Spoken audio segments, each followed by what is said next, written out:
Start.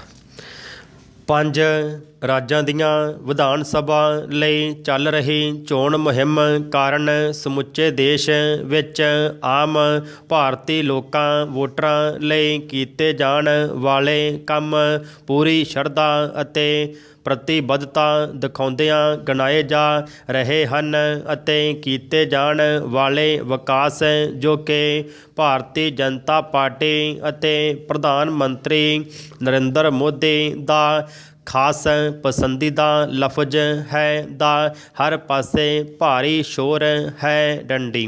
ਪਰ ਮਹਿੰਗਾਈ ਦੀ ਸਖਤ ਮਾਰ ਝੱਲ ਰਹੇ ਭਾਰਤੀ ਵੋਟਰਾਂ ਲਈ ਖਾਣ ਪੀਣ ਵਾਲੀਆਂ ਵਸਤਾਂ ਦੀਆਂ ਕੀਮਤਾਂ ਲਗਾਤਾਰ ਚੜ੍ਹਦੀਆਂ ਗਈਆਂ ਹਨ ਅਤੇ ਇਸ ਬਾਬਤ ਕੋਈ ਵੀ ਹੁਕਮਰਾਨ ਗੱਲ ਨਹੀਂ ਕਰ ਰਿਹਾ ਡੰਡੀ। ਪ੍ਰਧਾਨ ਮੰਤਰੀ ਨਰਿੰਦਰ ਮੋਦੀ ਨੇ ਤਾਂ ਜਿਵੇਂ ਇਹ ਨੇਮ ਹੀ ਬਣਾ ਲਿਆ ਹੈ ਕਿ ਉਹ ਦੇਸ਼ 'ਚ ਵੱਧ ਰਹੀ ਬੇਰੁਜ਼ਗਾਰੀ, ਆਮ ਲੋਕਾਂ ਦੀ ਨਿਰੰਤਰ ਘਟ ਰਹੀ ਆਮਦਨ, ਵਿਆਪਕ ਗਰੀਬੀ, ਰੁਲ ਰਹੀ ਜਵਾਨੀ ਅਤੇ ਕੋਵਿਡ-19 ਕਾਰਨ ਮੁਸੀਬਤ ਦੀ ਜਕੜ 'ਚ ਆਏ ਛੋਟੇ ਵਪਾਰੀਆਂ ਦੇ ਦੁੱਖਾਂ ਦੀ ਕਦੇ ਗੱਲ ਨਹੀਂ ਕਰਨਗੇ ਡੰਡੀ ਭਰਾ।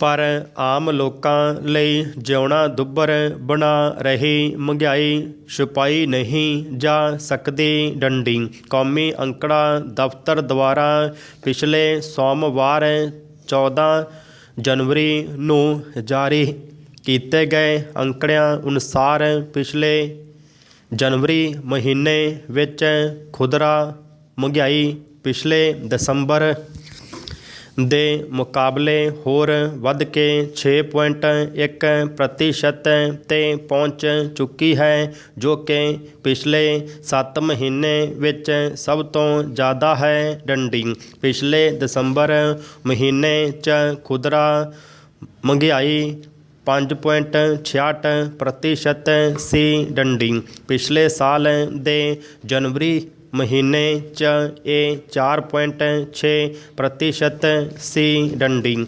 ਇਹ ਭਾਰਤੀ ਰਿਜ਼ਰਵ ਬੈਂਕ ਦੁਆਰਾ ਮਹਿੰਗਾਈ ਨੂੰ 4 ਤੋਂ 6% ਦਰਮਿਆਨ ਰੱਖਣ ਦੀ ਸੀਮਾ ਟੱਪ ਚੁੱਕੀ ਹੈ ਡੰਡੀ। ਸਰਕਾਰੀ ਅੰਕੜਿਆਂ ਮੁਤਾਬਕ ਗ੍ਰਾਮੀਣ ਭਾਰਤ ਵਿੱਚ ਇਹ ਹੋਰ ਵੀ ਜ਼ਿਆਦਾ 6.12% ਹੋ ਚੁੱਕੀ ਹੈ ਡੰਡੀ। ਹੋਰ ਵੀ ਪਰੇਸ਼ਾਨੀ ਵਾਲੀ ਗੱਲ ਇਹ ਹੈ ਕਿ ਖਾਣ ਪੀਣ ਵਾਲੀਆਂ ਵਸਤਾਂ ਦੀ ਮਹਿੰਗਾਈ ਖੁਰਾਕੀ ਤੇਲ ਦੀ ਕੀਮਤ 'ਚ ਹੋਏ ਭਾਰੀ ਵਾਧੇ ਕਾਰਨ ਹੈ ਡੰਡੀ। ਖਾਣ ਪੀਣ ਵਾਲੀਆਂ ਵਸਤੂਆਂ ਦੀ ਥੋਕ ਕੀਮਤ ਪਹਿਲਾਂ ਵਾਲੇ ਉੱਚ ਪੱਧਰ 'ਤੇ 9.6% ਹੀ ਬਣੀ ਹੋਈ ਹੈ ਜੋ ਕਿ 24 ਮਹੀਨਿਆਂ 'ਚ ਸਭ ਤੋਂ ਜ਼ਿਆਦਾ ਹੈ ਡੰਡੀ।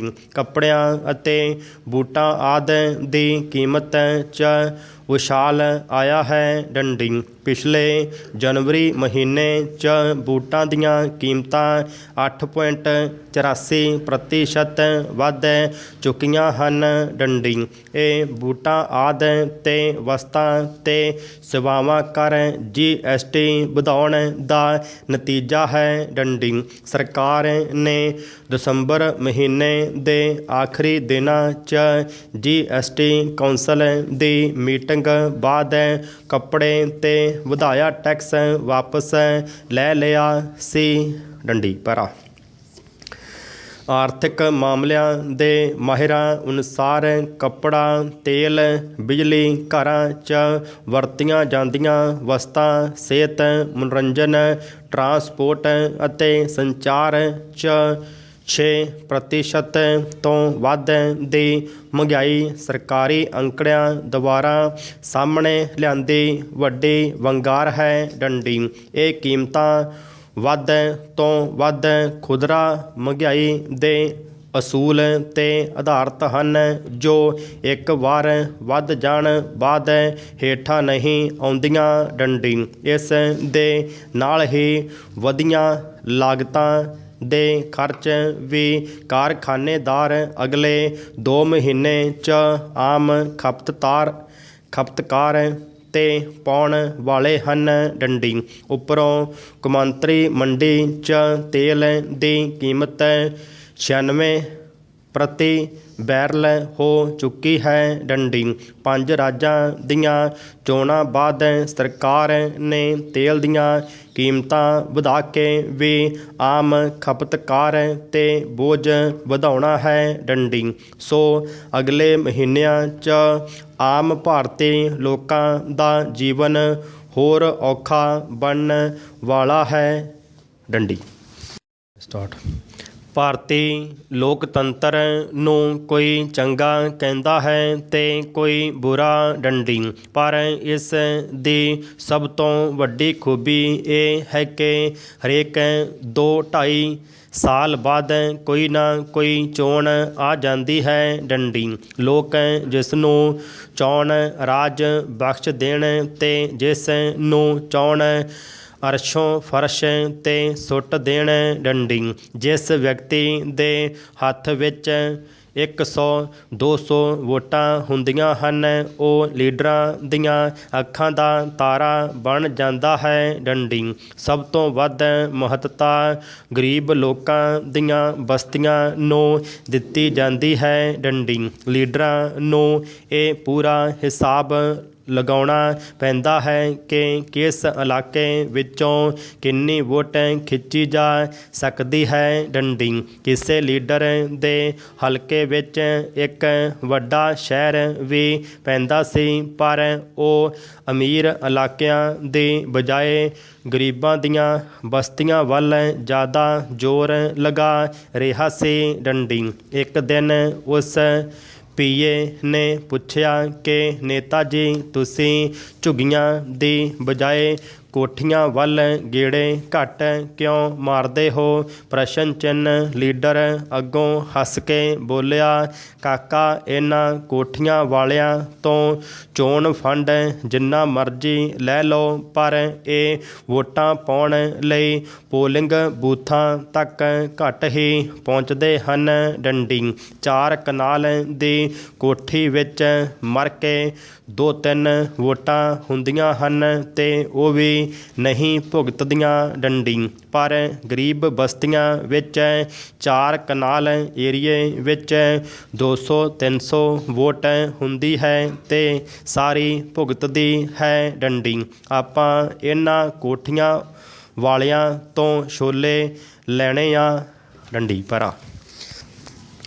ਪੰਜਾਬ ਦੇ ਲੱਖਾਂ ਲੋਕ ਵਿਦੇਸ਼ਾਂ ਵਿੱਚ ਵਸ ਗਏ ਹਨ ਜਿਸ ਕਾਰਨ ਉਹਨਾਂ ਦੀਆਂ ਵੋਟਾਂ ਇੱਥੋਂ ਕੱਟੀਆਂ ਜਾ ਚੁੱਕੀਆਂ ਹਨ। ਡੰਡੀ। ਸੈਂਕੜੇ ਪ੍ਰਵਾਸੀ ਭਾਰਤੀਆਂ ਦੇ ਆਪਣੇ ਭਰਾਵਾਂ ਭਤੀਜਿਆਂ ਅਤੇ ਗਵਾਂਢੀਆਂ ਆਦਿ ਨਾਲ ਜ਼ਮੀਨ ਜਾਇਦਾਦ ਸੰਬੰਧੀ ਕੇਸ ਚੱਲ ਰਹੇ ਹਨ। ਡੰਡੀ। ਪਰ ਸਥਾਨਕ ਲੀਡਰ ਉਹਨਾਂ ਦੀ ਬਜਾਏ ਵਿਰੋਧੀਆਂ ਦੀ ਮਦਦ ਕਰਨ ਵਿੱਚ ਜ਼ਿਆਦਾ ਵਿਸ਼ਵਾਸ ਰੱਖਦੇ ਹਨ ਕਿਉਂਕਿ ਉਹਨਾਂ ਨੂੰ ਉੱਥੋਂ ਵਾਲਿਆਂ ਦੀਆਂ ਵੋਟਾਂ ਦੀ ਜ਼ਰੂਰਤ ਹੈ। ਡੰਡੀ। ਇਸ ਕਾਰਨ ਹਜ਼ਾਰਾਂ ਪ੍ਰਵਾਸੀਆਂ ਦੀ ਜਾਇਦਾਦ ਹੜੱਪੀ ਜਾ ਚੁੱਕੀ ਹੈ। ਡੰਡੀ। ਕਈ ਸਾਲ ਪਹਿਲਾਂ ਮੇਰੀ ਡਿਊਟੀ ਇੱਕ ਸੀਨੀਅਰ ਮੰਤਰੀ ਦੇ ਇਲਾਕੇ ਵਿੱਚ ਸੀ। ਡੰਡੀ। ਉਸ ਦੇ ਪਿੰਡ ਦੇ ਇੱਕ ਗਰੀਬ ਵਿਅਕਤੀ ਰਾਮ ਲਾਲ ਨਾਮ ਬਦਲਿਆ ਹੋਇਆ ਹੈ ਦੀਆਂ 2 ਧੀਆਂ ਸਨ ਤੇ ਕੁੱਲ ਜਾਇਦਾਦ 3-4 ਮਰਲੇ ਦਾ ਇੱਕ ਛੋਟਾ ਜਿਹਾ ਮਕਾਨ ਸੀ। ਡੰਡੀ। ਰਾਮ ਲਾਲ ਨੇ ਕਈ ਸਾਲ ਪਹਿਲਾਂ ਆਪਣੇ ਭਰਾ ਦਾ ਛੋਟਾ ਜਿਹਾ ਮੁੰਡਾ ਛਿੰਦਾ ਨਾਮ ਬਦਲਿਆ ਹੋਇਆ ਹੈ ਗੋਦ ਲੈ ਲਿਆ ਸੀ। ਡੰਡੀ। ਪਰ ਜਦੋਂ ਛਿੰਦਾ ਵੱਡਾ ਹੋਇਆ ਤਾਂ ਸਿਰੇ ਦਾ ਸ਼ਰਾਬੀ ਨਸ਼ਈ ਤੇ ਬਦਮਾਸ਼ ਬਦਮਾਸ਼ ਨਿਕਲਿਆ ਡੰਡੀ। ਇੱਥੋਂ ਤੱਕ ਕਿ ਉਸ ਨੇ ਕਈ ਵਾਰ ਰਾਮ ਲਾਲ ਅਤੇ ਉਸ ਦੀ ਪਤਨੀ ਨਾਲ ਵੀ ਕੁੱਟਮਾਰ ਕਰ ਦਿੱਤੀ ਡੰਡੀ। ਦੁਖੀ ਹੋ ਕੇ ਰਾਮ ਲਾਲ ਨੇ ਛਿੰਦੇ ਨੂੰ ਘਰੋਂ ਕੱਢ ਦਿੱਤਾ ਡੰਡੀ। ਛਿੰਦਾ ਟਰੱਕਾਂ 'ਤੇ ਚਲਾ ਗਿਆ ਤੇ ਪਿੰਡ ਦੇ ਲੋਕ ਉਸ ਬਾਰੇ ਬੁਰਾ ਭਲਾ ਭੁੱਲ ਭੁਲਾ ਗਏ ਡੰਡੀ। ਉਸ ਦੇ ਜਾਣ ਤੋਂ ਬਾਅਦ ਰਾਮ ਲਾਲ ਦੀਆਂ ਦੋਵੇਂ ਧੀਆਂ ਵਿਆਹੀਆਂ ਗਈਆਂ ਤੇ ਥੋੜ੍ਹੇ ਵਕਫੇ ਬਾਅਦ ਹੀ ਰਾਮ ਲਾਲ ਅਤੇ ਉਸ ਦੀ ਪਤਨੀ ਦੀ ਮੌਤ ਹੋ ਗਈ ਡੰਡੀ।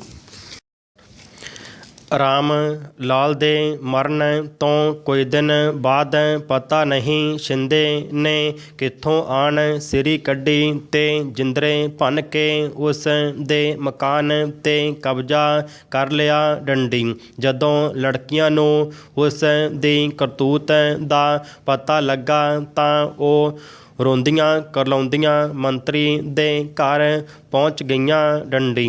ਰਾਮ ਲਾਲ ਜਵਾਨੀ ਵੇਲੇ ਕਈ ਸਾਲ ਮੰਤਰੀ ਦੇ ਘਰ ਕੰਮ ਕਰਦਾ ਰਿਹਾ ਸੀ, ਜਿਸ ਕਾਰਨ ਉਹ ਲੜਕੀਆਂ ਨੂੰ ਚੰਗੀ ਤਰ੍ਹਾਂ ਜਾਣਦਾ ਸੀ ਡੰਡੀ।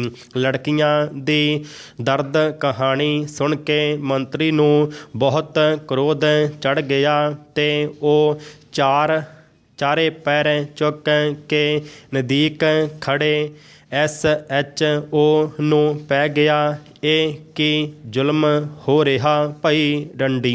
ਜੇ ਮੇਰੇ ਪਿੰਡ ਦਾ ਇਹ ਹਾਲ ਹੈ ਤਾਂ ਬਾਕੀ ਇਲਾਕੇ ਦਾ ਕੀ ਹਾਲ ਕੀਤਾ ਹੋਣਾ ਤੂੰ? ਪ੍ਰਸ਼ਨ ਚਿੰਨ੍ਹ। ਇੰਨਾ ਕਰੜਾ ਦਬਕਾ ਸੁਣ ਕੇ SHO ਘਬਰਾ ਗਿਆ ਡੰਡੀ।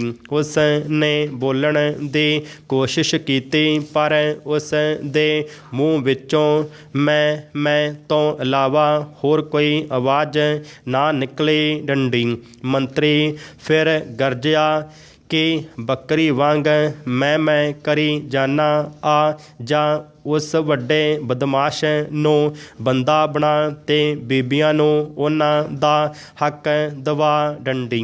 ਜੇ ਕੋਈ ਢਿੱਲ ਮੱਠ ਹੋਈ ਤਾਂ ਆਪਣਾ ਪੜ੍ਹਿਆ ਲਿਖਿਆ ਵਿਚਾਰ ਲਈ ਡੰਡੀ। ਸ਼ਰੇਆਮ ਹੋਈ ਬੇਇੱਜ਼ਤੀ ਕਾਰਨ ਸੜਿਆ ਬਲਿਆ SHO ਮੰਤਰੀ ਨੂੰ ਸਲੂਟ ਮਾਰ ਕੇ ਮਕਾਨ ਖਾਲੀ ਕਰਵਾਉਣ ਲਈ ਤੁਰਨ ਹੀ ਲੱਗਾ ਸੀ ਕਿ ਪਿੰਡ ਦੇ ਸਰਪੰਚ ਨੇ ਮੰਤਰੀ ਦੇ ਕੰਨਾਂ ਵਿੱਚ ਪਤਾ ਨਹੀਂ ਕੀ ਕੁਸਰ ਮੁਸਰ ਕੀਤੀ ਡੰਡੀ। ਹੁਣ ਸੁਣ ਦੇ ਸਾਰ ਮੰਤਰੀ ਦਾ ਪਾਰਾ ਇੱਕਦਮ ਥੱਲੇ ਨੂੰ ਆ ਗਿਆ। ਮੱਥੇ ਦੀਆਂ ਤਿਉੜੀਆਂ ਖਤਮ ਹੋ ਗਈਆਂ ਤੇ ਚਿਹਰੇ 'ਤੇ ਭੇਦ ਭਰੀ ਮੁਸਕਾਨ ਖੇਡਣ ਲੱਗ ਪਈ ਡੰਡੀ। ਉਸ ਨੇ SHO ਨੂੰ ਆਪਣੀ ਕੁਰਸੀ ਦੇ ਨਜ਼ਦੀਕ ਬੁਲਾਇਆ ਤੇ ਹੌਲੀ ਜਿਹੀ ਕਿਹਾ, ਥਾਣੇਦਾਰ ਸਾਹਿਬ, ਇਹ ਮਸਲਾ ਤੁਸੀਂ ਆਪ ਵੇਖਿਓ ਡੰਡੀ। ਕਿਸੇ ਧਿਰ ਨਾਲ ਧੱਕਾ ਨਹੀਂ ਹੋਣਾ ਚਾਹੀਦਾ ਡੰਡੀ। ਜਿਸ ਦਾ ਹੱਕ ਬਣਦਾ ਹੈ ਉਸ ਨੂੰ ਮਿਲਣਾ ਚਾਹੀਦਾ ਹੈ ਡੰਡੀ। ਸੁਣ ਕੇ SHO ਦੇ ਦਿਲ ਦੀ ਧੜਕਨ ਨਾਰਮਲ ਹੋ ਗਈ ਡੰਡੀ। ਉਹ ਮੰਤਰੀ ਇਸ਼ਾਰਾ ਸਮਝ ਗਿਆ ਕਿ ਹੁਣ ਇਸ ਕੇਸ ਵਿੱਚ ਕੁਝ ਨਹੀਂ ਕਰਨਾ ਡੰਡੀ। ਕੁਝ ਦੇਰ ਬਾਅਦ ਮੰਤਰੀ ਚੰਡੀਗੜ੍ਹ ਨੂੰ ਰਵਾਨਾ ਹੋ ਗਿਆ ਤੇ SHO ਨੇ ਸਰਪੰਚ ਨੂੰ ਜੱਫੀ ਪਾਈ। ਸਰਪੰਚਾ, ਇਹ ਕੀ ਜਾਦੂ ਕਰ ਦਿੱਤਾ ਈ ਡੰਡੀ? ਮੈਨੂੰ ਤਾਂ ਲੱਗਿਆ ਸੀ ਕਿ ਅੱਜ ਗਿਆ ਮੈਂ ਡੰਡੀ। ਤੂੰ ਤਾਂ ਸਾਰੀ ਗੇਮ ਈ ਘੁਮਾ ਦਿੱਤੀ ਡੰਡੀ। ਸਰਪੰਚ ਹੱਸ ਕੇ ਬੋਲਿਆ, ਕੁਝ ਖਾਸ ਨਹੀਂ ਜਨਾਬ ਡੰਡੀ। ਮੈਂ ਤਾਂ ਮੰਤਰੀ ਜੀ ਨੂੰ ਸਿਰਫ ਇਹ ਦੱਸਿਆ ਕਿ ਰਾਮ ਲਾਲ ਦੀਆਂ ਕੁੜੀਆਂ ਰਾਜਸਥਾਨ ਵੱਲ ਵਿਆਹੀਆਂ ਹੋਈਆਂ ਨੇ ਤੇ ਇਹਨਾਂ ਦੀਆਂ ਵੋਟਾਂ ਆਪਣੇ ਪਿੰਡੋਂ ਕੱਟੀਆਂ ਜਾ ਚੁੱਕੀਆਂ ਨੇ ਡੰਡੀ। ਦੂਸਰੇ ਪਾਸੇ ਛਿੰਦੇ ਕਿਆਂ ਦਾ ਟੱਬਰ ਬਹੁਤ ਵੱਡਾ ਹੈ ਡੰਡੀ। 50-60 ਵੋਟਾਂ ਨੇ ਇੱਟ ਵਰਗੀਆਂ ਤੇ ਹਰ ਵਾਰ ਮੰਤਰੀ ਜੀ ਨੂੰ ਹੀ ਭੁਗਤਦੀਆਂ ਨੇ ਡੰਡੀ ਭਰਾ। ਚੋਣਾਂ ਬਿਲਕੁਲ ਬਰੂਹਾਂ 'ਤੇ ਆ ਚੁੱਕੀਆਂ ਹਨ ਡੰਡੀ। ਅਖਬਾਰ ਹਰ ਪਾਰਟੀ ਵੱਲੋਂ ਲੋਕਾਂ ਨੂੰ ਦਿੱਤੇ ਜਾ ਰਹੇ ਦਿਲ ਲੁਭਾਊ ਵਾਅਦਿਆਂ ਨਾਲ ਭਰੇ ਪਏ ਹਨ ਡੰਡੀ। ਹਰ ਪਾਰਟੀ ਆਪਣੇ ਗੁਣ ਅਤੇ ਦੂਜੀਆਂ ਪਾਰਟੀਆਂ ਦੇ ਔਗੁਣ ਜਨਤਾ ਸਾਹਮਣੇ ਪੇਸ਼ ਕਰ ਰਹੀ ਹੈ ਡੰਡੀ। ਪਰ ਇਸ ਸਾਰੀ ਚੋਣ ਪ੍ਰਕਿਰਿਆ ਨੂੰ ਨੇਪਰੇ ਚੜ੍ਹਾਉਣ ਵਾਲੇ ਮੁਲਾਜ਼ਮ ਵਰਗ ਦੀ ਕਿਤੇ ਗੱਲ ਨਹੀਂ ਹੋ ਰਹੀ ਡੰਡੀ।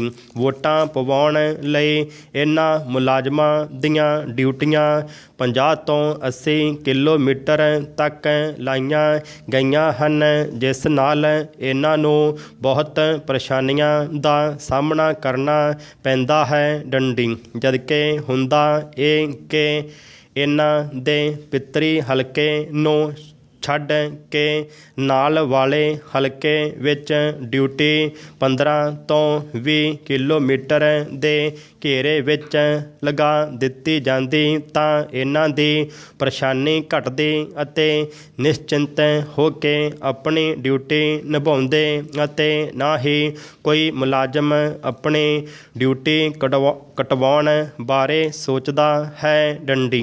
ਵੋਟਾਂ ਪਾਉਣ ਤੋਂ ਇੱਕ ਦਿਨ ਪਹਿਲਾਂ ਇਹ ਆਪਣੀਆਂ ਡਿਊਟੀ ਵਾਲੀਆਂ ਥਾਵਾਂ 'ਤੇ ਚਲੇ ਜਾਂਦੇ ਹਨ ਅਤੇ ਦੂਸਰੇ ਦਿਨ ਵੋਟਾਂ ਪਵਾ ਕੇ ਸਾਰਾ ਸਮਾਨ ਜਮ੍ਹਾਂ ਕਰਵਾਉਣ ਤੋਂ ਬਾਅਦ ਇਹਨਾਂ ਦੇ ਘਰ ਪਹੁੰਚਣ ਦਾ ਬਹੁਤ ਸਾਰੇ ਮੁਲਾਜ਼ਮਾਂ ਦਾ ਕੋਈ ਪ੍ਰਬੰਧ ਨਹੀਂ ਹੁੰਦਾ ਡੰਡੀ। ਇਸ ਤਰ੍ਹਾਂ ਬਹੁਤ ਸਾਰੀਆਂ ਸਮੱਸਿਆਵਾਂ ਆਉਂਦੀਆਂ ਹਨ ਡੰਡੀ। ਇਹ ਉਹੀ ਜਾਣਦੇ ਹਨ ਜਿਹੜੇ ਇਹਨਾਂ ਨੂੰ ਆਪਣੇ ਹੱਡੀ ਹੰਢਾਉਂਦੇ ਹਨ ਡੰਡੀ। ਦੇਸ਼ ਦੀ ਵੰਡ ਪਿੱਛੋਂ ਸਰਕਾਰ ਅਤੇ ਵਿੱਦਿਆ ਸ਼ਾਸਤਰੀਆਂ ਨੇ ਅੰਗਰੇਜ਼ੀ ਰਾਜ ਵੇਲੇ ਦੀ ਸਿੱਖਿਆ ਪ੍ਰਣਾਲੀ ਵਿੱਚ ਬੁਨਿਆਦੀ ਪਰਿਵਰਤਨ ਲਿਆਉਣ ਵੱਲ ਵਿਸ਼ੇਸ਼ ਧਿਆਨ ਦਿੱਤਾ ਡੰਡੀ। ਇਸ ਸਿੱਖਿਆ ਪ੍ਰਣਾਲੀ ਦਾ ਬਦਲ ਮਹਾਤਮਾ ਗਾਂਧੀ ਜੀ ਦੀ ਵਿਚਾਰਧਾਰਾ ਅਨੁਸਾਰ ਤਿਆਰ ਕੀਤੀ ਗਈ ਬੇਸਿਕ ਸਿੱਖਿਆ ਪ੍ਰਣਾਲੀ ਨੂੰ ਅਪਣਾਇਆ ਗਿਆ ਅਤੇ ਪਹਿਲਾਂ ਪ੍ਰਾਇਮਰੀ ਸਕੂਲਾਂ ਵਿੱਚ ਲਾਗੂ ਕਰਨ ਦੇ ਯਤਨ ਕੀਤੇ ਗਏ ਡੰਡੀ। ਇਸ ਸਿੱਖਿਆ ਪ੍ਰਣਾਲੀ ਵਿੱਚ ਕਿਤਾਬੀ ਪੜ੍ਹਾਈ ਤੋਂ ਇਲਾਵਾ ਛੋਟੇ ਛੋਟੇ ਧੰਦਿਆਂ ਦੀ ਸਿਖਲਾਈ ਵੀ ਪਾਠਕ੍ਰਮ ਵਿੱਚ ਸ਼ਾਮਿਲ ਸੀ ਡੰਡੀ। ਬੇਸ਼ੱਕ ਸਿੱਖਿਆ ਪ੍ਰਣਾਲੀ ਨੂੰ ਲਾਗੂ ਕਰਨ ਲਈ ਅਧਿਆਪਕਾਂ ਦੀ ਸਿਖਲਾਈ ਲਈ ਬੇਸਿਕ ਟ੍ਰੇਨਿੰਗ ਸੈਂਟਰ ਖੋਲ੍ਹੇ ਗਏ ਤਾਂ ਜੋ ਯੋਗ ਸਿਖਲਾਈ ਪ੍ਰਾਪਤ ਕਰ ਚੁੱਕਣ ਤੋਂ ਬਾਅਦ ਅਧਿਆਪਕ ਇਸ ਨੂੰ ਸਫਲਤਾ ਨਾਲ ਲਾਗੂ ਕਰ ਸਕਣ ਡੰਡੀ। ਇਸ ਪ੍ਰਣਾਲੀ ਦੇ ਦੋ ਮੂਲ ਉਦੇਸ਼ ਸਨ: ਵਿਦਿਆਰਥੀ ਦੇ ਮਨ ਵਿੱਚ ਕਿਰਤ ਲਈ ਸਤਿਕਾਰ ਪੈਦਾ ਕਰਨਾ ਅਤੇ ਕੋਈ ਧੰਦਾ ਕਰਦੇ ਕਰਦੇ ਸਿੱਖਿਆ ਪ੍ਰਾਪਤ ਕਰਨੀ ਡੰਡੀ। ਪੈਰਾ ਯੋਗ ਸਿਖਲਾਈ ਪ੍ਰਾਪਤ ਕਰ ਚੁੱਕੇ ਅਧਿਆਪਕ ਪ੍ਰਾਇਮਰੀ ਸਕੂਲਾਂ ਵਿੱਚ ਨਿਯੁਕਤ ਕੀਤੇ ਗਏ। ਹਜ਼ਾਰਾਂ ਰੁਪਏ ਦਾ ਸਮਾਨ ਪ੍ਰਾਇਮਰੀ ਸਕੂਲਾਂ ਵਿੱਚ ਭੇਜਿਆ ਗਿਆ ਡੰਡੀ। ਪਹਿਲਾਂ ਕੁਝ 94 ਸਕੂਲਾਂ ਵਿੱਚ ਇਸ ਪ੍ਰਣਾਲੀ ਨੂੰ ਪੂਰਨ ਤੌਰ 'ਤੇ ਅਮਲੀ ਰੂਪ ਦੇਣ ਦੇ ਯਤਨ ਕੀਤੇ ਗਏ ਡੰਡੀ, ਪਰੰਤੂ ਜਿਸ ਉਤਸ਼ਾਹ ਨਾਲ ਵਿੱਦਿਆ ਦੇ ਢਾਂਚੇ ਵਿੱਚ ਪਰਿਵਰਤਨ ਲਿਆਉਣ ਦੀ ਯੋਜਨਾ ਬਣਾਈ ਗਈ ਸੀ, ਉਸ ਉਤਸ਼ਾਹ ਨਾਲ ਲਾਗੂ ਨਾ ਹੋ ਸਕੀ ਡੰਡੀ। ਇਸ ਨੂੰ ਲਾਗੂ ਨਾ ਕਰਨ ਦੇ ਕਾਰਨ ਅਤੇ ਜ਼ਿੰਮੇਵਾਰੀਆਂ ਨਿਰਧਾਰਤ ਕਰਨਾ ਕਠਿਨ ਹੈ, ਪਰ ਇਹ ਇੱਕ ਅਸਫਲ ਤਜਰਬਾ ਰਿਹਾ ਅਤੇ ਸਾਰੇ ਪ੍ਰਾਇਮਰੀ ਸਕੂਲਾਂ ਵਿੱਚ ਮੁੜ ਉਹ ਪੁਰਾਣਾ ਵਿਦਿਅਕ ਢਾਂਚਾ ਆਪ ਮੁਹਾਰਾ ਚਾਲੂ ਹੋ ਗਿਆ। ਡੰਡੀ ਪੈਰਾ। ਲਾਜ਼ਮੀ ਵਿੱਦਿਆ ਐਕਟ ਅਨੁਸਾਰ 1 ਤੋਂ 5ਵੀਂ ਸ਼੍ਰੇਣੀ ਤੱਕ ਪ੍ਰਾਇਮਰੀ ਪੱਧਰ ਦੀਆਂ ਸ਼੍ਰੇਣੀਆਂ ਮਿਥੀਆਂ ਗਈਆਂ। ਡੰਡੀ। ਦੇਸ਼ ਦੀ ਵੰਡ ਤੋਂ ਪਹਿਲਾਂ ਚੌਥੀ ਸ਼੍ਰੇਣੀ ਤੱਕ ਹੀ ਪ੍ਰਾਇਮਰੀ ਪੱਧਰ ਹੁੰਦਾ ਸੀ। ਡੰਡੀ। ਇਸ ਐਕਟ ਦੇ ਮੁੱਖ ਆਸ਼ੇ 2 ਹਨ। ਡੰਡੀ। ਦੇਸ਼ ਵਿੱਚੋਂ ਅਨਪੜ੍ਹਤਾ ਦੂਰ ਕਰਨਾ ਅਤੇ 5ਵੀਂ ਤੱਕ ਵਿਦਿਆਰਥੀਆਂ ਨੂੰ ਚੰਗੀ ਤਰ੍ਹਾਂ ਲਿਖਣਾ ਪੜ੍ਹਨਾ ਸਿਖਾਉਣ ਤੋਂ ਇਲਾਵਾ ਉਹਨਾਂ ਵਿਸ਼ਿਆਂ ਬਾਰੇ ਮੁੱਢਲਾ ਗਿਆਨ ਦੇਣਾ ਜਿਹੜੇ ਮਿਡਲ ਅਤੇ ਹਾਈ ਸ਼੍ਰੇਣੀਆਂ ਵਿੱਚ ਵੀ ਪੜ੍ਹਾਏ ਜਾਂਦੇ ਹਨ, ਤਾਂ ਜੋ 5ਵੀਂ ਪਾਸ ਕਰ ਚੁੱਕਾ ਵਿਦਿਆਰਥੀ ਗਿਆਨ ਦੀ ਰੌਸ਼ਨੀ ਤੋਂ ਸੱਖਣਾ ਨਾ ਰਹਿ ਜਾਵੇ। ਡੰਡੀ। ਇਸ ਯੋਜਨਾ ਅਨੁਸਾਰ ਬੇਸਿਕ ਸਿੱਖਿਆ ਦੇ ਤੱਤ ਅਲੋਪ ਹੋ ਗਏ ਅਤੇ ਪ੍ਰਾਇਮਰੀ ਸ਼੍ਰੇਣੀਆਂ ਲਈ ਪਾਠ ਸਮੱਗਰੀ ਵੱਧ ਗਈ। ਡੰਡੀ। ਜਿਵੇਂ ਸਮਾਜਿਕ ਸਿੱਖਿਆ, ਸਧਾਰਨ ਵਿਗਿਆਨ ਅਤੇ ਚਿੱਤਰਕਲਾ ਨਵੇਂ ਵਿਸ਼ੇ ਲਾਗੂ ਹੋ ਗਏ। ਡੰਡੀ। ਜੀਵਨ ਵਿੱਚ ਰੋਜ਼ਾਨਾ ਵਾਹ ਪੈਣ ਵਾਲੀਆਂ ਗਿਆਨ ਦੀਆਂ ਘਟਨਾਵਾਂ ਦਾ ਗਿਆਨ, ਆਪਣੇ ਜ਼ਿਲ੍ਹੇ ਪ੍ਰਾਂਤ ਅਤੇ ਚੌਗਿਰਦੇ ਬਾਰੇ ਗਿਆਨ, ਸਮਾਜ ਵਿੱਚ ਇੱਕ ਨਾਗਰਿਕ ਵਜੋਂ ਰਹਿਣ ਲਈ ਮੁੱਢਲੀ ਜਾਣਕਾਰੀ, ਨਵੇਂ ਵਧਾਏ ਗਏ ਸਿਲੇਬਸ ਦੀ ਭਾਵਨਾ ਹੈ। ਡੰਡੀ। ਬੇਸਿਕ ਸਿੱਖਿਆ ਪ੍ਰਣਾਲੀ ਤੋਂ ਪਿੱਛੋਂ ਇਹ ਪ੍ਰਾਇਮਰੀ ਸਿੱਖਿਆ ਵਿੱਚ ਦੂਜਾ ਤਜਰਬਾ ਹੈ। ਡੰਡੀ। ਵਿਸ਼ਵ ਸਿੱਖਿਆ ਪ੍ਰਣਾਲੀਆਂ ਨੂੰ ਮੁੱਖ ਰੱਖਦਿਆਂ ਭਾਰਤ ਦੇ ਦੂਜੇ ਪ੍ਰਾਂਤਾਂ ਦੇ ਸਿਲੇਬਸ ਨੂੰ ਵੇਖਦਿਆਂ ਅਤੇ ਸਿਧਾਂਤਕ ਪੱਖੋਂ ਪ੍ਰਾਇਮਰੀ ਵਿੱਚ ਇਹ ਸਿਲੇਬਸ ਲਾਗੂ ਕਰਨਾ ਅਨੁਚਿਤ ਨਹੀਂ ਆਖਿਆ ਜਾ ਸਕਦਾ। ਡੰਡੀ। ਚਾਂਸਲਰ ਸਾਹਿਬ ਨੇ ਆਪਣੀ ਉਦਘਾਟਨੀ ਭਾਸ਼ਣ ਵਿੱਚ ਬੜੀ ਗੰਭੀਰਤਾ ਨਾਲ ਕਿਹਾ ਕਿ ਸੰਪੂਰਨ ਮਨੁੱਖ ਉਹ ਹੈ ਜਿਸ ਦੇ ਮੱਥੇ ਉੱਪਰ ਗਿਆਨ ਦਾ ਦੀਵਾ ਹਮੇਸ਼ਾ ਬਲਦਾ ਰਹਿੰਦਾ ਹੈ। ਡੰਡੀ। ਗਿਆਨ ਦਾ ਸੰਬੰਧ ਸਵੈ ਵਿਸ਼ਵਾਸ ਨਾਲ ਹੈ। ਡੰਡੀ। ਪੜ੍ਹਨ ਲਿਖਣ ਨਾਲ ਮਨੁੱਖ ਵਿੱਚ ਸਵੈ ਵਿਸ਼ਵਾਸ ਆਪਣੇ ਆਪ ਆਉਂਦਾ ਹੈ। ਡੰਡੀ। ਕੋਈ ਡਿਗਰੀ ਲੈ ਕੇ ਕਿਸੇ ਮੁਕਰਰ ਨੌਕਰੀ ਉੱਪਰ ਲੱਗ ਜਾਣ ਦਾ ਹੰਭਲਾ ਮਾਰ ਲੈਣਾ ਪੜ੍ਹਾਈ ਦਾ ਅਸਲ ਉਦੇਸ਼ ਨਹੀਂ ਹੈ। ਡੰਡੀ। ਇਸ ਦਾ ਅਸਲ ਉਦੇਸ਼ ਸਮੁੱਚੀ ਸ਼ਖਸੀਅਤ ਦਾ ਵਿਕਾਸ ਕਰਕੇ ਉਸ ਨੂੰ ਇਨਸਾਨੀਅਤ ਦੇ ਭਲੇ ਲਈ ਵਰਤਣਾ ਹੈ। ਡੰਡੀ। ਜੇਕਰ ਪੰਚ, ਕੌਂਸਲਰ, ਵਿਧਾਨ ਸਭਾ ਤੇ ਲੋਕ ਸਭਾ ਦੇ ਮੈਂਬਰ, ਸਕਾਲਰ, ਪ੍ਰੋਫੈਸਰ, ਪ੍ਰਿੰਸੀਪਲ, ਅਫਸਰ ਅਤੇ ਕਰਮਚਾਰੀ ਵਿਕਸਿਤ ਸ਼ਖਸੀਅਤ ਵਾਲੇ ਹੋਣਗੇ ਤਾਂ ਸਪਸ਼ਟ ਹੈ ਕਿ ਲੋਕ ਭਲਾਈ ਦੇ ਮੁਬਾਰਕ ਕੰਮ ਪਹਿਲ ਦੇ ਆਧਾਰ 'ਤੇ ਹੋਣਗੇ। ਡੰਡੀ। ਸਾਇੰਸ ਦਾ ਇਹ ਯੁੱਗ ਗਵਾਹ ਹੈ ਕਿ ਸਭ ਕੁਝ ਇਉਂ ਨਹੀਂ ਹੋ ਰਿਹਾ ਹੈ। ਡੰਡੀ। ਪੰਜਾਬ ਹੀ ਨਹੀਂ ਸਗੋਂ ਸਾਡੇ ਸਾਰੇ ਦੇਸ਼ ਵਿੱਚ ਸਿੱਖਿਆ ਪਰੰਪਰਾ ਅਨੁਸਾਰ ਹੀ ਦਿੱਤੀ ਜਾ ਰਹੀ ਹੈ, ਜਿਸ ਦੇ ਸਿੱਟੇ ਵਜੋਂ ਵਿਕਸਿਤ ਸ਼ਖਸੀਅਤ ਅਤੇ ਇਨਸਾਨੀਅਤ ਦੀ ਭਲਾਈ ਵਾਲੇ ਸੈਂਪਲ ਵਧੇਰੇ ਨਜ਼ਰ ਨਹੀਂ ਆ ਰਹੇ। ਡੰਡੀ। ਅਸੀਂ ਵੇਖਦੇ ਹਾਂ ਕਿ ਇਸ ਅੰਬਰ ਹੇਠ ਸਿੱਖਿਆ, ਪ੍ਰਸ਼ਾਸਕੀ, ਰਾਜਨੀਤੀ ਆਦਿ ਖੇਤਰਾਂ ਵਿੱਚ ਬਹੁਤਾ ਕਰਕੇ ਬੇਈਮਾਨੀ, ਅਨੈਤਿਕਤਾ ਅਤੇ ਭ੍ਰਿਸ਼ਟਾਚਾਰ ਦਾ ਜ਼ਹਿਰੀਲਾ ਨਾਗ ਫੁੰਕਾਰੇ ਮਾਰ ਰਿਹਾ ਹੈ। ਡੰਡੀ। ਦੇਸ਼ ਵਿੱਚ ਅਰਾਜਕਤਾ ਪੈਦਾ ਕਰਨ ਵਿੱਚ ਪੜ੍ਹੇ ਲਿਖੇ ਲੋਕਾਂ ਨੇ ਗਿਆਨ ਵਿਹੂਣੇ ਲੋਕਾਂ ਨਾਲੋਂ ਵੱਧ ਭੂਮਿਕਾ ਨਿਭਾਈ ਹੈ। ਡੰਡੀ। ਸੱਤਾ ਵਿੱਚ ਆ ਕੇ ਸਰਕਾਰੀ ਰਕਮਾਂ ਵਿੱਚ ਵੱਡੇ ਵੱਡੇ ਘਪਲੇ ਕੀਤੇ ਹਨ। ਡੰਡੀ। ਸਮੇਂ ਦੀ ਮੰਗ ਹੈ ਕਿ ਦੇਸ਼ ਵਾਸੀਆਂ ਵਿੱਚ ਇਨਸਾਨੀਅਤ, ਨੈਤਿਕਤਾ ਅਤੇ ਦੇਸ਼ ਭਗਤੀ ਦੀ ਭਾਵਨਾ ਉਜਾਗਰ ਕਰਕੇ ਪ੍ਰਬਲ ਕੀਤੀ ਜਾਵੇ। ਡੰਡੀ।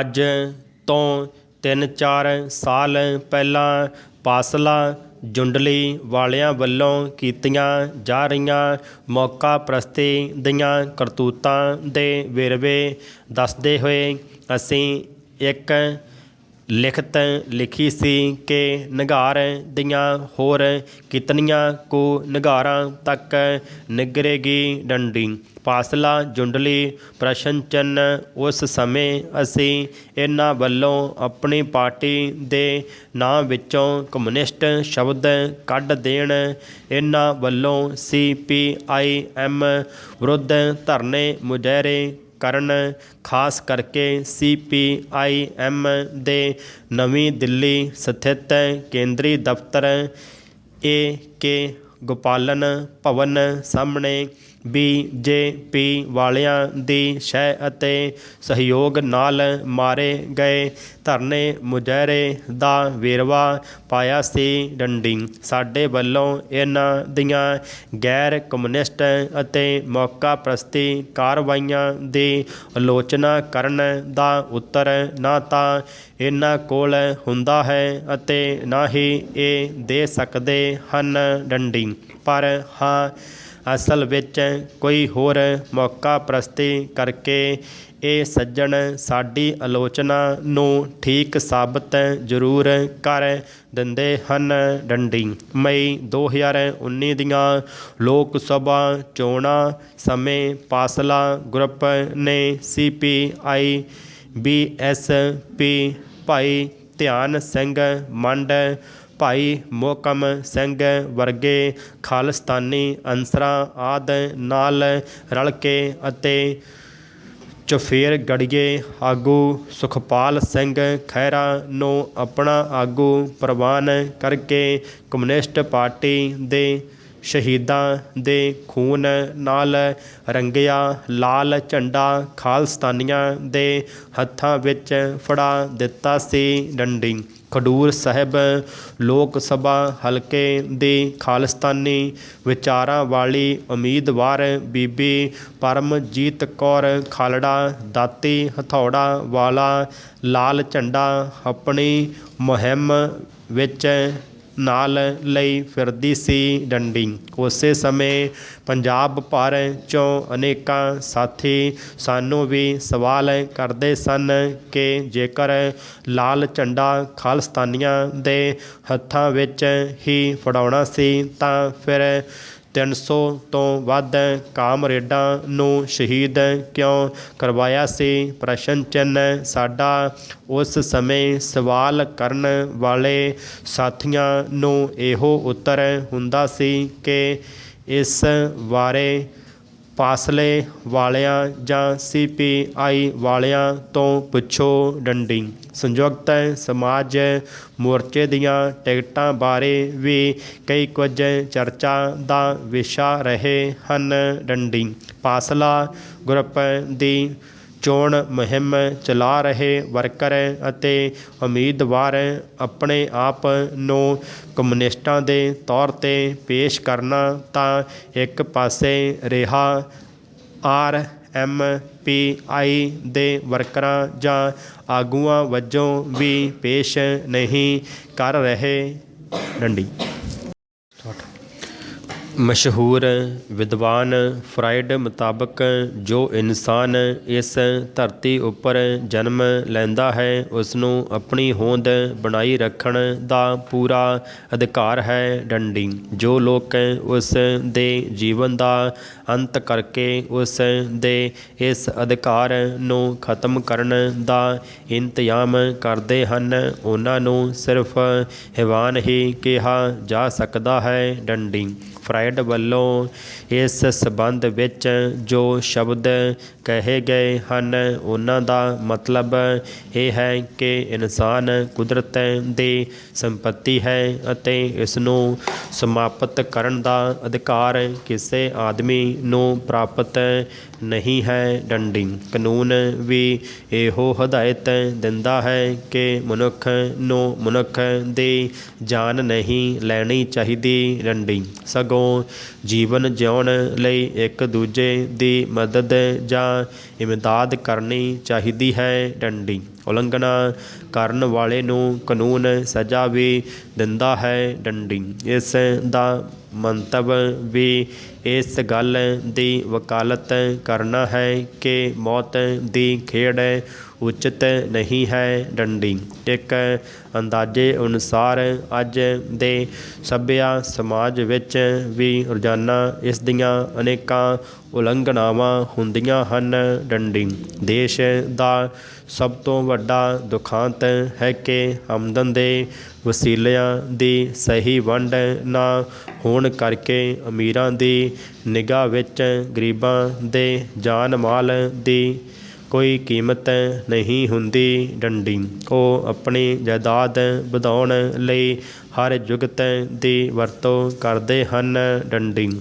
ਦੇਸ਼ ਦੇ ਕੁਝ ਭਾਗ ਅਜਿਹੇ ਹਨ ਜਿੱਥੇ ਅਮੀਰਾਂ ਵੱਲੋਂ ਆਪਣੀਆਂ ਨਿੱਜੀ ਫੌਜਾਂ ਬਣਾ ਕੇ ਬਦਨਸੀਬ ਲੋਕਾਂ ਉੱਪਰ ਤਸ਼ੱਦਦ ਕੀਤਾ ਜਾ ਰਿਹਾ ਹੈ ਅਤੇ ਭਾਰੀ ਗਿਣਤੀ ਵਿੱਚ ਕਤਲ ਕੀਤਾ ਜਾ ਰਿਹਾ ਹੈ। ਡੰਡੀ ਸਮਝਿਆ ਜਾਣਾ ਚਾਹੀਦਾ ਹੈ ਕਿ ਰੱਬ ਦੀ ਪੈਦਾ ਕੀਤੀ ਇਸ ਕਾਇਨਾਤ ਵਿੱਚ ਕੋਈ ਵੀ ਇਨਸਾਨ ਖੁਦਾ ਨਹੀਂ ਹੈ। ਡੰਡੀ ਸਾਰਿਆਂ ਦਾ ਅੰਤਮ ਪੜਾਅ ਸ਼ਮਸ਼ਾਨ ਘਾਟ ਹੈ। ਡੰਡੀ ਜੀਵਨ ਦਾ ਅਸਲ ਆਨੰਦ ਜ਼ਿੰਦਗੀ ਦੇਣ ਵਿੱਚ ਹੈ, ਮੌਤ ਦੇਣ ਵਿੱਚ ਨਹੀਂ। ਡੰਡੀ ਸਟਾਰਟ ਸਾਰੇ ਜਣੇ ਗਲਾਂ ਵਿੱਚ ਹਰੇ ਰੰਗ ਦੇ ਪਟਕੇ ਪਾਈ ਫਿਰਦੇ ਹਨ ਅਤੇ ਹਰੇ ਝੰਡੇ ਚੁੱਕੀ ਫਿਰਦੇ ਹਨ। ਡੰਡੀ ਦਾਤੀ ਹਥੌੜਾ ਤਾਂ ਇੱਕ ਪਾਸੇ ਰਿਹਾ, ਲਾਲ ਝੰਡੇ ਵੀ ਇਹਨਾਂ ਮਾਰਕਸਵਾਦੀਆਂ ਇਨਕਲਾਬੀਆਂ ਨੇ ਸੁੱਟ ਦਿੱਤੇ ਹਨ। ਡੰਡੀ ਇਹ ਅੱਜ ਕੱਲ੍ਹ ਆਪਣੀ ਚੋਣ ਮੁਹਿੰਮ ਦੌਰਾਨ ਇਨਕਲਾਬੀ ਮਾਰਕਸਵਾਦੀ ਪਾਰਟੀ ਦੇ ਆਗੂਆਂ ਜਾਂ ਵਰਕਰਾਂ ਵਜੋਂ ਨਹੀਂ ਬਲਕਿ ਸੰਯੁਕਤ ਸਮਾਜ ਮੋਰਚੇ ਦੇ ਆਗੂਆਂ ਜਾਂ ਵਰਕਰਾਂ ਵਜੋਂ ਵਿਚਰ ਰਹੇ ਹਨ। ਡੰਡੀ ਉਫ ਮੌਕਾ ਪ੍ਰਸਤਾਂ ਨੂੰ ਕਿੱਥੋਂ ਕਿੱਥੇ ਪਹੁੰਚਾ ਦਿੰਦੀ ਹੈ। ਡੰਡੀ ਇਹ ਜੋ ਕਿਸੇ ਸਮੇਂ ਆਪਣੇ ਆਪ ਨੂੰ CPM ਪੰਜਾਬ ਕਹਿੰਦੇ ਹੋਏ ਅਸਲੀ CPIM ਕਹਿੰਦੇ ਹੋਏ ਨਹੀਂ ਸੀ ਥੱਕਦੇ, ਅੱਜ ਰਾਜੇਵਾਲ ਦੀ ਪੂਛ ਫੜ ਕੇ ਅਸਲੀ ਕਮਿਊਨਿਸਟਾਂ ਤੋਂ ਸੰਯੁਕਤ ਸਮਾਜ ਪਾਰਟੀ ਵਾਲੇ ਬਣ ਕੇ ਰਹਿ ਗਏ ਹਨ। ਡੰਡੀ ਕਿ ਅਸੀਂ ਇਨਕਲਾਬੀ ਮਾਰਕਸਵਾਦੀ ਪਾਰਟੀ ਦੇ ਇਨਕਲਾਬੀ ਅਤੇ ਮਾਰਕਸਵਾਦੀ ਆਗੂਆਂ ਤੋਂ ਪੁੱਛ ਸਕਦੇ ਹਾਂ ਕਿ ਇਨਕਲਾਬ ਜਾਂ ਮਾਰਕਸਵਾਦ ਦੇ ਕਿਹੜੇ ਰਾਜਨੀਤਿਕ ਸਿਧਾਂਤਕ ਜਾਂ ਜਥੇਬੰਦਕ ਉਸੂਲ ਅਨੁਸਾਰ ਤੁਸੀਂ ਇਹ ਕਦਮ ਚੁੱਕੇ ਹਨ ਜਾਂ ਫੈਸਲੇ ਕੀਤੇ ਹਨ ਕਿ ਤੁਹਾਨੂੰ ਲਾਲ ਝੰਡਾ ਵੀ ਸੁੱਟਣਾ ਪੈ ਗਿਆ ਹੈ। ਡੰਡੀ ਕਿਸਾਨ ਸੰਘਰਸ਼ ਜਿੰਦਾਬਾਦ।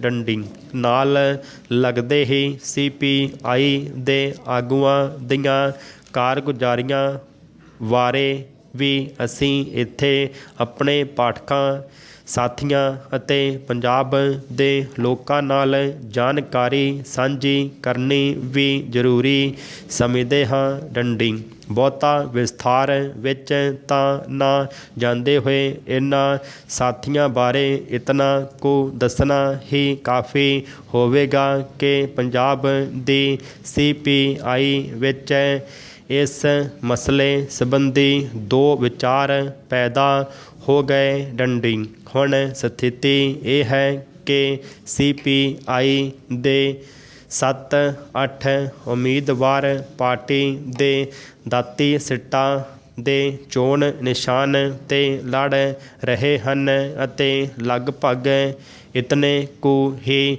ਸੰਯੁਕਤ ਸਮਾਜ ਮੋਰਚਾ ਵੱਲੋਂ ਲੜ ਰਹੇ ਹਨ। ਡੰਡੀ ਇੱਕ ਚੁਟਕਲਾ ਵੀ ਚੱਲ ਰਿਹਾ ਹੈ ਕਿ ਮੋਰਚੇ ਵੱਲੋਂ ਲੜ ਰਹੇ CPI ਦੇ ਉਮੀਦਵਾਰ ਇਹ ਕਹਿ ਰਹੇ ਹਨ ਕਿ ਅਸੀਂ ਜਿੱਤ ਕੇ ਫਿਰ CPI ਵਿੱਚ ਸ਼ਾਮਿਲ ਹੋ ਜਾਵਾਂਗੇ। ਡੰਡੀ ਬਸ CPI ਦੇ ਸਾਥੀਆਂ ਤੋਂ ਸਿਰਫ ਇਤਨਾ ਹੀ ਪੁੱਛਣਾ ਜਾਂ ਜਾਣਨਾ ਚਾਹੁੰਦੇ ਹਾਂ ਕਿ ਸਾਰੀ ਉਮਰ ਪੜ੍ਹਦੇ ਪੜ੍ਹਾਉਂਦੇ ਆ ਰਹੇ ਕਿ ਕਮਿਊਨਿਸਟ ਪਾਰਟੀ ਦਾ ਲੋਹੇ ਵਰਗਾ ਡਿਸਿਪਲਨ ਹੁੰਦਾ ਹੈ ਕਿੱਥੇ ਗਿਆ? ਪ੍ਰਸ਼ਨ ਚਿੰਨ੍ਹ ਪੈਰਾ।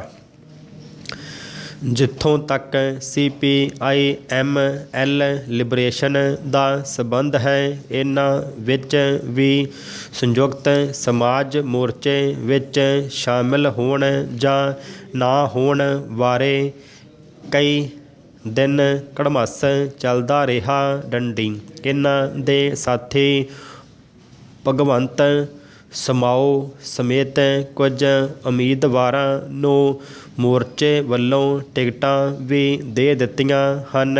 ਡੰਡੀ ਪਰ ਥੋੜ੍ਹੇ ਦਿਨਾਂ ਵਿੱਚ ਹੀ ਲੱਗਦਾ ਹੈ ਕਿ ਇਸ ਪਾਰਟੀ ਦੇ ਕੇਂਦਰੀ ਆਗੂਆਂ ਦੀ ਦਖਲ ਅੰਦਾਜ਼ੀ ਕਾਰਨ ਇਹਨਾਂ ਸਾਥੀਆਂ ਨੇ ਅੰਤਮ ਤੌਰ 'ਤੇ ਆਪਣੀ ਪਾਰਟੀ ਵੱਲੋਂ ਅਤੇ ਪਾਰਟੀ ਦੇ ਚੋਣ ਨਿਸ਼ਾਨ 'ਤੇ ਲੜਨ ਦਾ ਫੈਸਲਾ ਕਰ ਲਿਆ ਹੈ ਅਤੇ ਮੋਰਚੇ ਵੱਲੋਂ ਦਿੱਤੀਆਂ ਗਈਆਂ ਟਿਕਟਾਂ ਵਾਪਸ ਕਰ ਦਿੱਤੀਆਂ ਗਈਆਂ। ਡੰਡੀ ਹੁਣ ਇਹ ਪਾਰਟੀ 12-13 ਸੀਟਾਂ ਆਪਣੇ ਨਿਸ਼ਾਨ 'ਤੇ ਲੜ ਰਹੀ ਹੈ, ਜਿਸ ਦੀ ਅਸੀਂ ਭਰਪੂਰ ਸ਼ਲਾਘਾ ਕਰਦੇ ਹਾਂ। ਡੰਡੀ ਜਿੱਥੋਂ ਤੱਕ CPI-M ਦਾ ਸੰਬੰਧ ਹੈ, ਸਾਡੀ ਪਾਰਟੀ ਨੇ ਪਹਿਲੇ ਦਿਨ ਤੋਂ ਹੀ ਸੰਯੁਕਤ ਸਮਾਜ ਮੋਰਚੇ ਦੇ ਇਸ ਸੁਝਾਅ ਨੂੰ ਮੁੱਢੋਂ ਹੀ ਰੱਦ ਕਰ ਦਿੱਤਾ ਕਿ ਸਾਰੀਆਂ ਖੱਬੀਆਂ ਤੇ ਕਮਿਊਨਿਸਟ ਪਾਰਟੀਆਂ ਸੰਯੁਕਤ ਸਮਾਜ ਮੋਰਚੇ ਵਿੱਚ ਸ਼ਾਮਿਲ ਹੋ ਜਾਣ ਅਤੇ ਮੋਰਚੇ ਦੇ ਉਮੀਦਵਾਰਾਂ ਵੱਲੋਂ ਚੋਣਾਂ ਲੜਨ। ਡੰਡੀ CPI-M ਇਹਨਾਂ ਚੋਣਾਂ ਵਿੱਚ 14 ਸੀਟਾਂ 'ਤੇ ਚੋਣ ਲੜ ਰਹੀ ਹੈ। ਡੰਡੀ ਸਾਰੀ ਪਾਰਟੀ ਅਤੇ ਸਾਰੇ ਸਾਥੀ ਦਿਨ ਰਾਤ ਇੱਕ ਕਰਕੇ ਮੁਹਿੰਮ ਚਲਾ ਰਹੇ ਹਨ। ਡੰਡੀ ਅੱਜ ਦੇ ਗੰਭੀਰ ਚੈਲੰਜ ਭਰਪੂਰ ਦੌਰ ਦੌਰਾਨ ਜਿਸ ਸਮੇਂ ਆਪਣੇ ਆਪ ਨੂੰ ਖੱਬੀਆਂ ਤੇ ਕਮਿਊਨਿਸਟ ਪਾਰਟੀਆਂ ਕਹਿੰਦੀਆਂ ਅਤੇ ਅਖਵਾਉਂਦੀਆਂ ਅਤੇ ਲਾਲ ਝੰਡੇ ਦੀਆਂ ਅਲੰਬਰਦਾਰ ਹੋਣ ਦੀਆਂ ਦਾਅਵੇਦਾਰ ਕਈ ਪਾਰਟੀਆਂ ਥੜਕਣਾਂ ਦਾ ਸ਼ਿਕਾਰ ਹੋ ਰਹੀਆਂ ਹਨ। CPI-M ਆਪਣਾ ਫਰਜ਼ ਨਿਭਾ ਰਹੀ ਹੈ ਅਤੇ ਆਪਣੀ ਸਮਰੱਥਾ ਅਤੇ ਸ਼ਕਤੀ ਅਨੁਸਾਰ ਪੰਜਾਬ ਭਰ ਵਿੱਚ ਲਾਲ ਝੰਡਾ ਬੁਲੰਦ ਰੱਖ ਰਹੀ ਹੈ ਅਤੇ ਹੋਰ ਬੁਲੰਦ ਕਰ ਰਹੀ ਹੈ। ਡੰਡੀ ਇਸ ਕਾਰਜ ਨੂੰ CPI-M ਆਪਣੇ ਸਿਰ ਪਈ ਹੋਈ ਇਤਿਹਾਸਕ ਜ਼ਿੰਮੇਵਾਰੀ ਸਮਝ ਕੇ ਨਿਭਾ ਰਹੀ ਹੈ। ਡੰਡੀ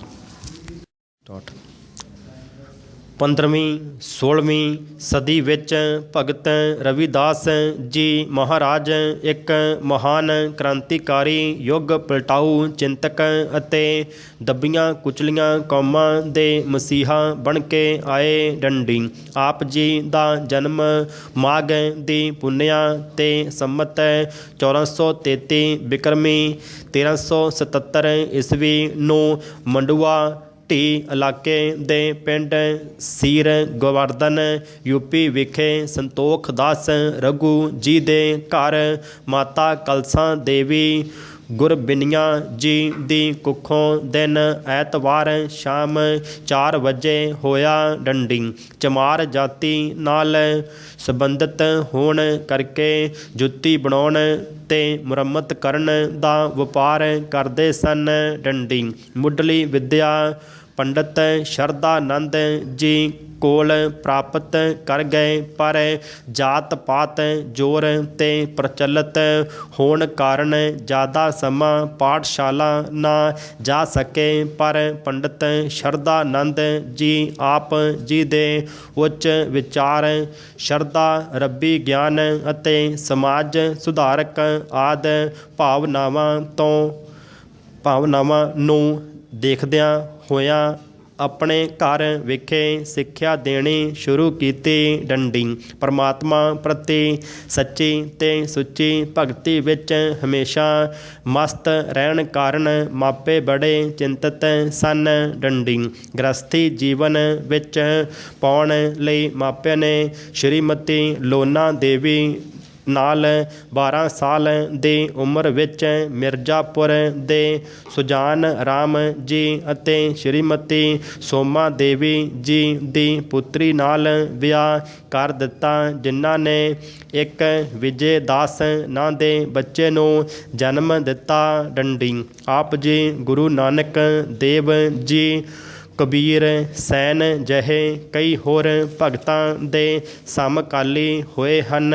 ਡੰਡੀ ਸ਼੍ਰੀ ਗੁਰੂ ਅਰਜਨ ਦੇਵ ਜੀ ਨੇ ਆਪ ਜੀ ਦੇ 40 ਸ਼ਬਦ ਅਤੇ ਇੱਕ ਸ਼ਲੋਕ ਸ਼੍ਰੀ ਗੁਰੂ ਗ੍ਰੰਥ ਸਾਹਿਬ ਜੀ ਵਿੱਚ ਦਰਜ ਕਰਕੇ ਉਹਨਾਂ ਨੂੰ ਮਹਾਨ ਭਗਤ ਦਾ ਉੱਚ ਦਰਜਾ ਪ੍ਰਦਾਨ ਕੀਤਾ। ਡੰਡੀ ਇਸ ਦੇ ਨਾਲ ਨਾਲ ਇੱਕ ਪਰਮੇਸ਼ਵਰ ਦੀ ਭਗਤੀ ਤੇ ਸਾਂਝੀਵਾਲਤਾ ਦਾ ਉਪਦੇਸ਼ ਦਿੱਤਾ। ਡੰਡੀ ਕਿਸੇ ਦੀ ਪ੍ਰਧੀਨਤਾ ਦੇ ਅਧੀਨ ਰਹਿ ਕੇ ਕੰਮ ਕਰਨਾ ਅਤੇ ਗੁਲਾਮ ਪ੍ਰਥਾ ਦੇ ਵਿਰੁੱਧ ਆਵਾਜ਼ ਉਠਾਈ ਤੇ ਕਿਹਾ, ਪੰਡਤਾਂ, ਮੁਲਾਨਿਆਂ, ਉੱਚ ਕੌਮਾਂ ਦਾ ਦਬਦਬਾ ਨੀਵੀਆਂ ਜਾਤੀਆਂ ਉੱਪਰ ਬਹੁਤ ਜ਼ੋਰਾਂ 'ਤੇ ਸੀ। ਡੰਡੀ ਨੀਵੀਂ ਜਾਤ ਦੇ ਵਿਅਕਤੀ ਕੋਲ ਦੀ ਜੇ ਕੋਈ ਗਲਤੀ ਨਾਲ ਲੰਘ ਵੀ ਜਾਂਦਾ ਸੀ ਤਾਂ ਉਹ ਆਪਣਾ ਧਰਮ ਭ੍ਰਿਸ਼ਟ ਸਮਝ ਕੇ ਗੰਗਾ ਇਸ਼ਨਾਨ ਕਰਕੇ ਸ਼ੁੱਧ ਹੋਣ ਦਾ ਧਾਰਮਿਕ ਢੌਂਗ ਕਰਕੇ ਇਸ ਸੋਝੀ ਸੋਚ ਨਾਲ ਆਮ ਜਨਤਾ ਦਾ ਮਾਨਸਿਕ ਸ਼ੋਸ਼ਣ ਕੀਤਾ ਜਾਂਦਾ ਸੀ। ਡੰਡੀ ਅਜਿਹਾ ਜਾਤ ਪਾਤ ਤੇ ਊਚ ਨੀਚ ਦੇ ਪਾੜੇ ਨੂੰ ਰਵਿਦਾਸ ਮਹਾਰਾਜ ਜੀ ਨੇ ਵਿਰੋਧ ਕਰਕੇ ਈਸ਼ਵਰ ਦੀ ਸਾਜੀ ਦੁਨੀਆ ਨੂੰ ਇੱਕ ਸਮਾਨ ਦਾ ਦਰਜਾ ਦੇਣ ਲਈ ਸੰਘਰਸ਼ ਸ਼ੁਰੂ ਕੀਤਾ, ਜਿਸ ਦੌਰਾਨ ਆਪ ਜੀ ਨੂੰ ਬੜੇ ਦੁੱਖ ਤਕਲੀਫਾਂ ਦਾ ਸਾਹਮਣਾ ਕਰਨਾ ਪਿਆ, ਪਰੰਤੂ ਅਡੋਲ ਰਹੇ ਅਤੇ ਉਹਨਾਂ ਦਾ ਡਟ ਕੇ ਮੁਕਾਬਲਾ ਕਰਕੇ ਸਮੱਸਿਆ ਨੂੰ ਖਤਮ ਕੀਤਾ। ਡੰਡੀ ਰੰਗ ਰੂਪ ਊਚ ਨੀਚ ਆਦਿ ਸਭ ਮਨੁੱਖ ਦੇ ਸ਼ੈਤਾਨ ਦਿਮਾਗ ਦੀ ਕਾਢ ਹੈ, ਨਾ ਕਿ ਰੱਬ ਦੀ ਦੇਣ। ਉਹਨਾਂ ਦਾ ਵਿਚਾਰ ਸੀ ਕਿ ਮਨੁੱਖਾ ਸਰੀਰ ਨਾਸ਼ਵਾਨ ਹੈ, ਰਾਮ ਦਾ ਨਾਮ ਹੀ ਬਚਾ ਸਕਦਾ ਹੈ। ਡੰਡੀ ਪੈਰਾ ਪਰਮਾਤਮਾ ਦਾ ਕਣ ਕਣ ਵਿੱਚ ਵਾਸ ਹੈ। ਡੰਡੀ ਜਿਸ ਨੂੰ ਸਿਰਫ ਮਹਿਸੂਸ ਕਰਨ ਦੀ ਲੋੜ ਹੈ। ਡੰਡੀ ਸਮੁੱਚੀ ਕਾਇਨਾਤ ਨੂੰ ਪਰਮਾਤਮਾ ਦੀ ਅਭੇਦਤਾ ਬਾਰੇ ਬਾਣੀ ਰਾਹੀਂ ਸੁਚੇਤ ਕੀਤਾ। ਡੰਡੀ ਚੋਰੀ, ਠੱਗੀ, ਪਾਪ, ਲਾਲਚ ਅਤੇ ਨਿਹੱਕ ਦੀ ਕਮਾਈ ਇਨਸਾਨ ਨੂੰ ਪਰਮਾਤਮਾ ਤੋਂ ਕੋਹਾਂ ਦੂਰ ਲੈ ਜਾਂਦੀ ਹੈ। ਡੰਡੀ ਜੋ ਬੁਰੇ ਕਰਮ ਇਨਸਾਨ ਕਰ ਰਿਹਾ ਹੈ ਉਹ ਪਰਮਾਤਮਾ ਤੱਕ ਰਿਹਾ ਹੈ। ਜਿਸ ਦਾ ਲੇਖਾ ਦੇਣਾ ਪੈਣਾ ਹੈ ਡੰਡੀ। ਇਸ ਸਭ ਤੋਂ ਛੁਟਕਾਰਾ ਹਰ ਦੇ ਨਾਮ ਨਾਲ ਹੀ ਹੋ ਸਕਦਾ ਹੈ ਅਤੇ ਪ੍ਰਮਾਤਮਾ ਨੂੰ ਜਰੇ ਜਰੇ ਵਿੱਚ ਮਹਿਸੂਸ ਕਰਨਾ ਚਾਹੀਦਾ ਹੈ ਡੰਡੀ। ਰਵਿਦਾਸ ਸਮਦਲ ਸਮਝਾਓ ਕਿਉਂ ਸਮਾਜਿਕ, ਧਾਰਮਿਕ, ਰਾਜਨੀਤਿਕ ਅਤੇ ਆਰਥਿਕ ਸਥਿਤੀ ਵੱਧ ਤੋਂ ਬਦਤਰ ਹੁੰਦੀ ਜਾ ਰਹੀ ਸੀ ਡੰਡੀ। ਧਰਮਾਂ ਦੇ ਠੇਕੇਦਾਰਾਂ ਦੁਆਰਾ ਫੈਲਾਈਆਂ ਕੁਰੀਤੀਆਂ ਦਾ ਹਰ ਪਾਸੇ ਬੋਲਬਾਲਾ ਸੀ ਅਤੇ ਝੂਠ ਦੀ ਜੈ ਜੈਕਾਰ ਹੋ ਰਹੀ ਸੀ ਡੰਡੀ। ਨੀਵੀਆਂ ਜਾਤੀਆਂ ਨਾਲ ਜਾਤ ਪਾਤ ਦੇ ਆਧਾਰ 'ਤੇ ਜੋ ਵਿਤਕਰਾ ਹੋ ਰਿਹਾ ਸੀ ਉਹ ਬੜਾ ਅਸਹਿ ਸੀ ਡੰਡੀ।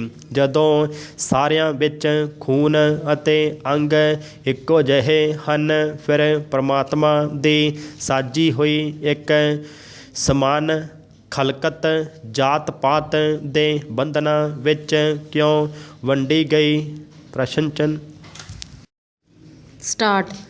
ਮੋਹ ਮਾਇਆ ਦੇ ਜਾਲ ਵਿੱਚ ਫਸ ਕੇ ਇਨਸਾਨ ਹਰ ਦੇ ਕੇ ਨਾਮ ਤੋਂ ਵਿਸਰ ਜਾਂਦਾ ਹੈ ਡੰਡੀ। ਮਾਇਆ ਰੂਪੀ ਨਾਗਣ ਜੀਵ ਦੇ ਅਜਿਹਾ ਡੰਗ ਮਾਰਦੀ ਹੈ ਕਿ ਉਸ ਨੂੰ ਭਗਤੀ ਦੇ ਮਾਰਗ ਤੋਂ ਤੋੜ ਕੇ ਕੁਰਾਹੇ ਪਾ ਦਿੰਦੀ ਹੈ, ਜਿਸ 'ਤੇ ਇਨਸਾਨ ਦੀ ਹਾਲਤ ਇੱਕ ਖੂਹ ਦੇ ਡੱਡੂ ਵਰਗੀ ਹੋ ਜਾਂਦੀ ਹੈ। ਭਾਵ ਦਿਨ ਰਾਤ ਆਉਂਦੇ ਹਨ ਲੰਘ ਜਾਂਦੇ ਹਨ ਪਰ ਉਹ ਉੱਥੇ ਹੀ ਜੀਵਨ ਬਸਰ ਕਰਕੇ ਮੁੱਕ ਜਾਂਦਾ ਹੈ ਡੰਡੀ। ਜਿਸ ਨੂੰ ਇਹ ਭੁਲੇਖਾ ਹੈ ਕਿ ਬਸ ਇਹੋ ਦੁਨੀਆ ਹੈ, ਉਸ ਨੂੰ ਆਲੇ ਦੁਆਲੇ ਦਾ ਕੋਈ ਗਿਆਨ ਨਹੀਂ ਹੁੰਦਾ ਡੰਡੀ। ਉਸੇ ਪ੍ਰਕਾਰ ਜੀਵ ਦੁਨੀਆ 'ਤੇ ਆ ਕੇ ਇੱਥੇ ਉਸ ਨੂੰ ਲੱਗਦਾ ਹੈ ਕਿ ਉਹ ਇੱਥੇ ਸदैव ਹੀ ਰਹੇਗਾ, ਪਰ ਇਹ ਇੱਕ ਸੁਪਨੇ ਸਮਾਨ ਹੈ ਡੰਡੀ। ਸਿਕੰਦਰ ਲੋਧੀ ਰਾਜਾ, ਨਾਗਰ ਮੱਲ ਰਾਜਾ, ਰਤਨ ਅਤੇ ਬਾਬਰ ਜਿਹੇ ਸ਼ਾਸਕ ਦੇ ਰਾਜਕਾਲ ਵਿੱਚ ਜਾਤ ਪਾਤ ਚਰਮ ਸੀਮਾ 'ਤੇ ਸੀ ਡੰਡੀ। ਰਾਜੇ ਪ੍ਰਜਾ ਉੱਪਰ ਅੰਨ੍ਹੇਵਾਹ ਅਤਿਆਚਾਰ ਕਰ ਰਹੇ ਸਨ। ਇਹਨਾਂ ਕੋਲ ਭਗਤ ਰਵਿਦਾਸ ਦੀਆਂ ਬਹੁਤ ਸ਼ਿਕਾਇਤਾਂ ਦਰਜ ਹੋਈਆਂ, ਪਰ ਪੰਡਤਾਂ ਮੌਲਾਣਿਆਂ ਨੂੰ ਮੂੰਹ ਦੀ ਖਾਣੀ ਪਈ ਡੰਡੀ। ਪਰ ਚਿਤੌੜ ਦੇ ਰਾਜਾ ਰਾਣਾ ਸਾਂਗਾ ਦੀ ਪਤਨੀ ਝਾਲੀ ਬਾਈ ਅਤੇ ਨੂੰਹ ਮੀਰਾ ਬਾਈ ਆਪ ਦੀ ਦਾਸੀ ਬਣ ਗਏ ਡੰਡੀ। ਰੱਬ ਦੀ ਸੱਚੀ ਇਬਾਦਤ ਕਰਨ ਵਾਲੇ ਜਾਤ ਪਾਤ ਅਤੇ ਊਚ ਨੀਚ ਤੋਂ ਪਰੇ ਦੀ ਦੁਨੀਆ ਵਿੱਚ ਵਸਦੇ ਹਨ ਅਤੇ ਸੱਚੇ ਮੁਰਸ਼ਦ ਦੀ ਜਦੋਂ ਜੀਵ 'ਤੇ ਸੱਚੀ ਮਿਹਰ ਹੋ ਜਾਂਦੀ ਹੈ ਤਾਂ ਜ਼ਹਿਰ ਦਾ ਪਿਆਲਾ ਵੀ ਅੰਮ੍ਰਿਤ ਬਣ ਜਾਂਦਾ ਹੈ ਡੰਡੀ। ਪਹਾੜ ਵਰਗਾ ਦੁੱਖ ਵੀ ਸੂਲ ਵਰਗਾ ਰਹਿ ਜਾਂਦਾ ਹੈ ਡੰਡੀ। ਇਹ ਰਾਜ ਭਾਗ ਤਾਂ ਨਾਸ਼ਵਾਨ ਹੈ ਡੰਡੀ, ਪਰ ਜਿਸ ਰਾਜ ਵਿੱਚ ਪ੍ਰਜਾ ਆਜ਼ਾਦ, ਖੁਸ਼ ਅਤੇ ਭੋਜਨ ਉਚਿਤ ਪ੍ਰਬੰਧ ਹੋਵੇ ਤਾਂ ਉਸ ਰਾਜੇ ਨੂੰ ਪ੍ਰਜਾ ਹਿਤਕਾਰੀ ਮੰਨਿਆ ਜਾਂਦਾ ਹੈ ਡੰਡੀ। ਸਟਾਰਟ। ਕੰਗੀ ਪਾਮ ਜਾਂ ਸਾਈਕਸ ਰੈਵੋਲਿਊਟਾ ਆਮ ਤੌਰ 'ਤੇ ਸਗੋ ਪਾਮ ਦੇ ਨਾਂ ਨਾਲ ਵੀ ਜਾਣਿਆ ਜਾਂਦਾ ਹੈ ਅਤੇ ਇਹ ਸਾਈਕੀਡੇਸੀ ਪਰਿਵਾਰ ਵਿੱਚੋਂ ਜਿਮਨੋਸਪਰਮ ਸਮੂਹ ਨਾਲ ਸੰਬੰਧ ਰੱਖਣ ਵਾਲਾ ਇਹ ਇੱਕ ਬਹੁਤ ਹੀ ਪੁਰਾਣਾ ਪੌਦਾ ਹੈ ਜੋ ਕਿ ਡਾਇਨਾਸੌਰ ਵੇਲੇ ਵੀ ਪਾਇਆ ਜਾਂਦਾ ਸੀ। ਡੰਡੀ ਇਸ ਦਾ ਬਨਸਪਤੀ ਨਾਮ ਯੂਨਾਨੀ ਭਾਸ਼ਾ ਦੇ ਸ਼ਬਦ ਕਾਓਕਸ ਅਤੇ ਲਾਤੀਨੀ ਭਾਸ਼ਾ ਦਾ ਸ਼ਬਦ ਰੈਵੋਲਿਊਟਾ ਦੇ ਸੁਮੇਲ ਤੋਂ ਬਣਿਆ ਹੈ, ਜਿਸ ਦਾ ਸਿੱਧਾ ਅਰਥ ਹੁੰਦਾ ਹੈ ਪਿੱਛੇ ਮੁੜਿਆ ਹੋਇਆ। ਡੰਡੀ ਇਹ ਮਾਰੂ ਇਲਾਕਿਆਂ ਦਾ ਪੌਦਾ ਹੈ ਜੋ ਕਿ ਦੱਖਣੀ ਪੂਰਬੀ ਜਾਪਾਨ ਅਤੇ ਰਾਈਕੋ ਦੀਪ ਸਮੂਹ ਵਿੱਚ ਆਮ ਪਾਇਆ ਜਾਂਦਾ ਹੈ। ਡੰਡੀ ਪੌਦਿਆਂ ਦੇ ਸਾਹਿਤ ਵਿੱਚ ਕੰਗੀ ਪਾਮ ਨੂੰ ਜਿਉਂਦੇ ਪਤਰਾਹਟ ਵਜੋਂ ਵੀ ਜਾਣਿਆ ਜਾਂਦਾ ਹੈ। ਡੰਡੀ ਇਸ ਦਾ ਮੁੱਖ ਤਣਾ ਸਿੱਧਾ 2-3 ਮੀਟਰ ਤੱਕ ਉੱਚਾ ਹੁੰਦਾ ਹੈ ਅਤੇ ਉਸ ਉੱਪਰ ਕੋਈ ਵੀ ਪਾਸਿਆਂ ਵੱਲ ਟਾਹਣੀ ਨਹੀਂ ਹੁੰਦੀ। ਡੰਡੀ ਇਹ ਪੌਦਾ ਬਹੁਤ ਧੀਮੀ ਰਫ਼ਤਾਰ ਨਾਲ ਵੱਧਦਾ ਹੈ। ਡੰਡੀ ਲਗਭਗ 40-50 ਸਾਲਾਂ ਵਿੱਚ ਇਹ ਸਿਰਫ 12-15 ਫੁੱਟ ਤੱਕ ਹੀ ਉਚਾਈ ਗ੍ਰਹਿਣ ਕਰਦਾ ਹੈ। ਡੰਡੀ ਪੂਰੇ ਸਾਲ ਵਿੱਚ ਇਸ ਉੱਪਰ ਨਵੇਂ ਪੱਤਿਆਂ ਦਾ ਇੱਕ ਹੀ ਗੁੱਛਾ ਆਉਂਦਾ ਹੈ। ਡੰਡੀ ਇਸ ਵਿੱਚ ਪੱਤੇ 2 ਤਰ੍ਹਾਂ ਦੇ ਹੁੰਦੇ ਹਨ, ਹਰੇ ਅਤੇ ਖੁਸ਼ਕ ਪੱਤੇ। ਡੰਡੀ ਖੁਸ਼ਕ ਪੱਤੇ ਸੁੱਕੇ, ਛੋਟੇ ਅਤੇ ਖੁਰਦਰੇ ਹੁੰਦੇ ਹਨ, ਜਿਨ੍ਹਾਂ ਦਾ ਮੁੱਖ ਕੰਮ ਪਾਣੀ ਬਚਾਉਣਾ ਹੁੰਦਾ ਹੈ, ਜਦੋਂ ਕਿ ਹਰੇ ਪੱਤੇ ਚਮਕਦਾਰ ਹੁੰਦੇ ਹਨ ਅਤੇ ਪ੍ਰਕਾਸ਼ ਸੰਸ਼ਲੇਸ਼ਣ ਲਈ ਲਾਭਦਾਇਕ ਹੁੰਦੇ ਹਨ। ਡੰਡੀ ਪੱਤਿਆਂ ਵਿਚਲੀ ਮੁੱਖ ਨਾੜੀ ਪੱਤੇ ਦੀ ਸਤ੍ਹਾ ਤੋਂ ਹੇਠਾਂ ਹੁੰਦੀ ਹੈ। ਡੰਡੀ ਪੱਤਿਆਂ ਦਾ ਸਿਰਾ ਦੁਬਾਰਾ ਮੁੜਿਆ ਹੁੰਦਾ ਹੈ। ਡੰਡੀ ਪੈਰਾ ਪੌਦ ਵਾਧਾ ਇਸ ਦਾ ਵਾਧਾ ਬੀਜ ਅਤੇ ਬਨਸਪਤੀ ਭਾਗਾਂ ਦੁਆਰਾ ਹੁੰਦਾ ਹੈ। ਡੰਡੀ ਬੀਜ ਤੋਂ ਬੂਟਾ ਵਧਣ ਲਈ ਬਹੁਤ ਸਮਾਂ ਲੈਂਦਾ ਹੈ ਅਤੇ ਇਸ ਦੇ ਬੀਜਾਂ ਦੀ ਪੁੰਗਰਣ ਸ਼ਕਤੀ ਵੀ ਬਹੁਤ ਘੱਟ ਹੁੰਦੀ ਹੈ। ਡੰਡੀ ਇਸ ਕਰਕੇ ਇਸ ਦਾ ਪੌਣ ਵਾਧਾ ਬਨਸਪਤੀ ਭਾਗਾਂ ਤੋਂ ਹੀ ਕੀਤਾ ਜਾਂਦਾ ਹੈ। ਡੰਡੀ ਬਨਸਪਤੀ ਭਾਗਾਂ ਨੂੰ ਵੰਡ ਕੇ ਉਗਾਉਣ ਨਾਲ ਅਸੀਂ ਤੇਜ਼ੀ ਨਾਲ ਇਸ ਦੇ ਬੂਟੇ ਤਿਆਰ ਕਰ ਸਕਦੇ ਹਾਂ ਅਤੇ ਇਹ ਢੰਗ ਸੁਖਾਲਾ ਵੀ ਹੁੰਦਾ ਹੈ। ਡੰਡੀ ਬਨਸਪਤੀ ਭਾਗਾਂ ਨੂੰ ਵਰਤਣ ਲਈ ਅਸੀਂ ਇਸ ਦੇ ਸਮੂਹ ਮੁੱਖ ਤਣੇ ਉੱਪਰ ਲੱਗੀਆਂ ਛੋਟੀਆਂ-ਛੋਟੀਆਂ ਗੋਲ ਗੰਢੀਆਂ ਨੂੰ ਤੋੜ ਕੇ ਵਰਤ ਸਕਦੇ ਹਾਂ। ਡੰਡੀ ਇਹਨਾਂ ਗੰਢੀਆਂ ਨੂੰ ਆਮ ਤੌਰ 'ਤੇ ਬਰੇਤੀ ਵਿੱਚ ਜਾਂ ਦਰਿਆਈ ਰੇਤੇ ਵਿੱਚ ਬੀਜਿਆ ਜਾਂਦਾ ਹੈ। ਡੰਡੀ ਬਿਜਾਈ ਵਾਲੀ ਥਾਂ ਉੱਪਰ ਛਾਂ ਹੋਣੀ ਚਾਹੀਦੀ ਹੈ। ਡੰਡੀ ਲਗਭਗ 2 ਕੁ ਮਹੀਨਿਆਂ ਬਾਅਦ ਇਹਨਾਂ ਦੇ ਹੇਠਾਂ ਜੜ੍ਹਾਂ ਬਣਨੀਆਂ ਸ਼ੁਰੂ ਹੋ ਜਾਂਦੀਆਂ ਹਨ ਅਤੇ ਜਦੋਂ ਬੂਟਾ ਤਿਆਰ ਹੋ ਜਾਂਦਾ ਹੈ ਤਾਂ ਅਸੀਂ ਇਸ ਨੂੰ ਬਸੰਤ ਰੁੱਤ ਜਾਂ ਬਰਸਾਤਾਂ ਵਿੱਚ ਗਮਲਿਆਂ ਵਿੱਚ ਜਾਂ ਕਿਆਰੀਆਂ ਵਿੱਚ ਲਗਾ ਸਕਦੇ ਹਾਂ। ਡੰਡੀ ਸਟਾਰਟ ਕੰਗੀ ਪਾਮ ਲਗਾਉਣ ਲਈ ਰੇਤਲੀ ਜਾਂ ਭੁਰਭੁਰੀ ਮਿੱਟੀ ਚੰਗੀ ਮੰਨੀ ਜਾਂਦੀ ਹੈ। ਡੰਡੀ ਤੇਜ਼ਾਬੀ ਮਾਦੇ ਵਾਲੀ ਜਾਂ ਨਿਰਪੱਖ ਕਿਰਿਆ ਵਾਲੀ ਮਿੱਟੀ ਇਸ ਦੇ ਵਾਧੇ ਲਈ ਵਧੀਆ ਰਹਿੰਦੀ ਹੈ। ਡੰਡੀ ਗਮਲਿਆਂ ਵਿੱਚ ਲਗਾਉਣ ਲਈ ਸਾਨੂੰ ਮਿੱਟੀ ਦਾ ਮਿਸ਼ਰਣ ਤਿਆਰ ਕਰਨਾ ਪੈਂਦਾ ਹੈ, ਜਿਸ ਨੂੰ 2 ਹਿੱਸੇ ਮਿੱਟੀ, 1 ਹਿੱਸਾ ਚੰਗੀ ਤਰ੍ਹਾਂ ਗਲੀ ਸੜੀ ਰੂੜੀ ਦੀ ਖਾਦ ਅਤੇ ਅੱਧੇ ਤੋਂ 1 ਹਿੱਸਾ ਰੇਤ ਮਿਲਾ ਕੇ ਤਿਆਰ ਕੀਤਾ ਜਾਂਦਾ ਹੈ। ਡੰਡੀ ਇਹ ਮਿਸ਼ਰਣ ਇਸ ਦੇ ਭਰਪੂਰ ਵਾਧੇ ਵਿੱਚ ਸਹਾਈ ਹੁੰਦਾ ਹੈ।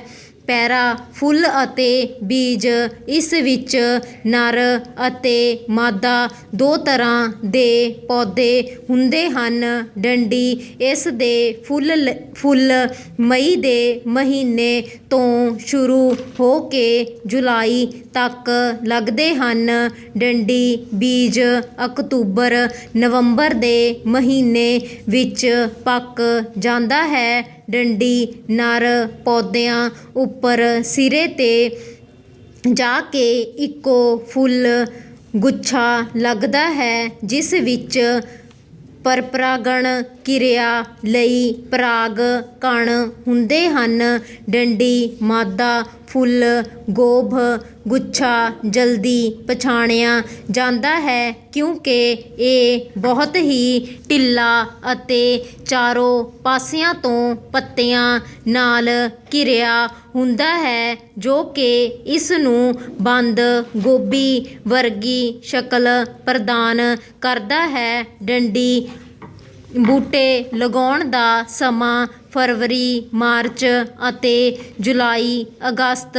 ਧਿਆਨ ਦੇਣ ਯੋਗ ਗੱਲਾਂ: ਪੈਰਾ ਕੰਘੀ ਪਾਮ ਦੇ ਵਾਧੇ ਲਈ ਜ਼ਿਆਦਾ ਰੌਸ਼ਨੀ ਦੀ ਲੋੜ ਹੁੰਦੀ ਹੈ ਅਤੇ ਇਹ ਗਰਮ ਅਤੇ ਨਮ ਹਾਲਤਾਂ ਵਿੱਚ ਵਧੀਆ ਵੱਧਦਾ ਫੁੱਲਦਾ ਹੈ। ਡੰਡੀ ਇਸ ਦੇ ਉੱਪਰ ਜ਼ਿਆਦਾ ਪਾਣੀ ਪੈਣ ਨਾਲ ਇਸ ਦਾ ਵਾਧਾ ਵੀ ਰੁਕ ਜਾਂਦਾ ਹੈ ਅਤੇ ਇਹ ਬੂਟਾ ਖਰਾਬ ਹੋਣ ਲੱਗ ਜਾਂਦਾ ਹੈ। ਡੰਡੀ ਜੜ੍ਹਾਂ ਵਿੱਚ ਜ਼ਿਆਦਾ ਪਾਣੀ ਖੜਾ ਹੋਣ ਕਰਕੇ ਵੀ ਇਸ ਬੂਟੇ ਨੂੰ ਬਹੁਤ ਨੁਕਸਾਨ ਪਹੁੰਚਦਾ ਹੈ।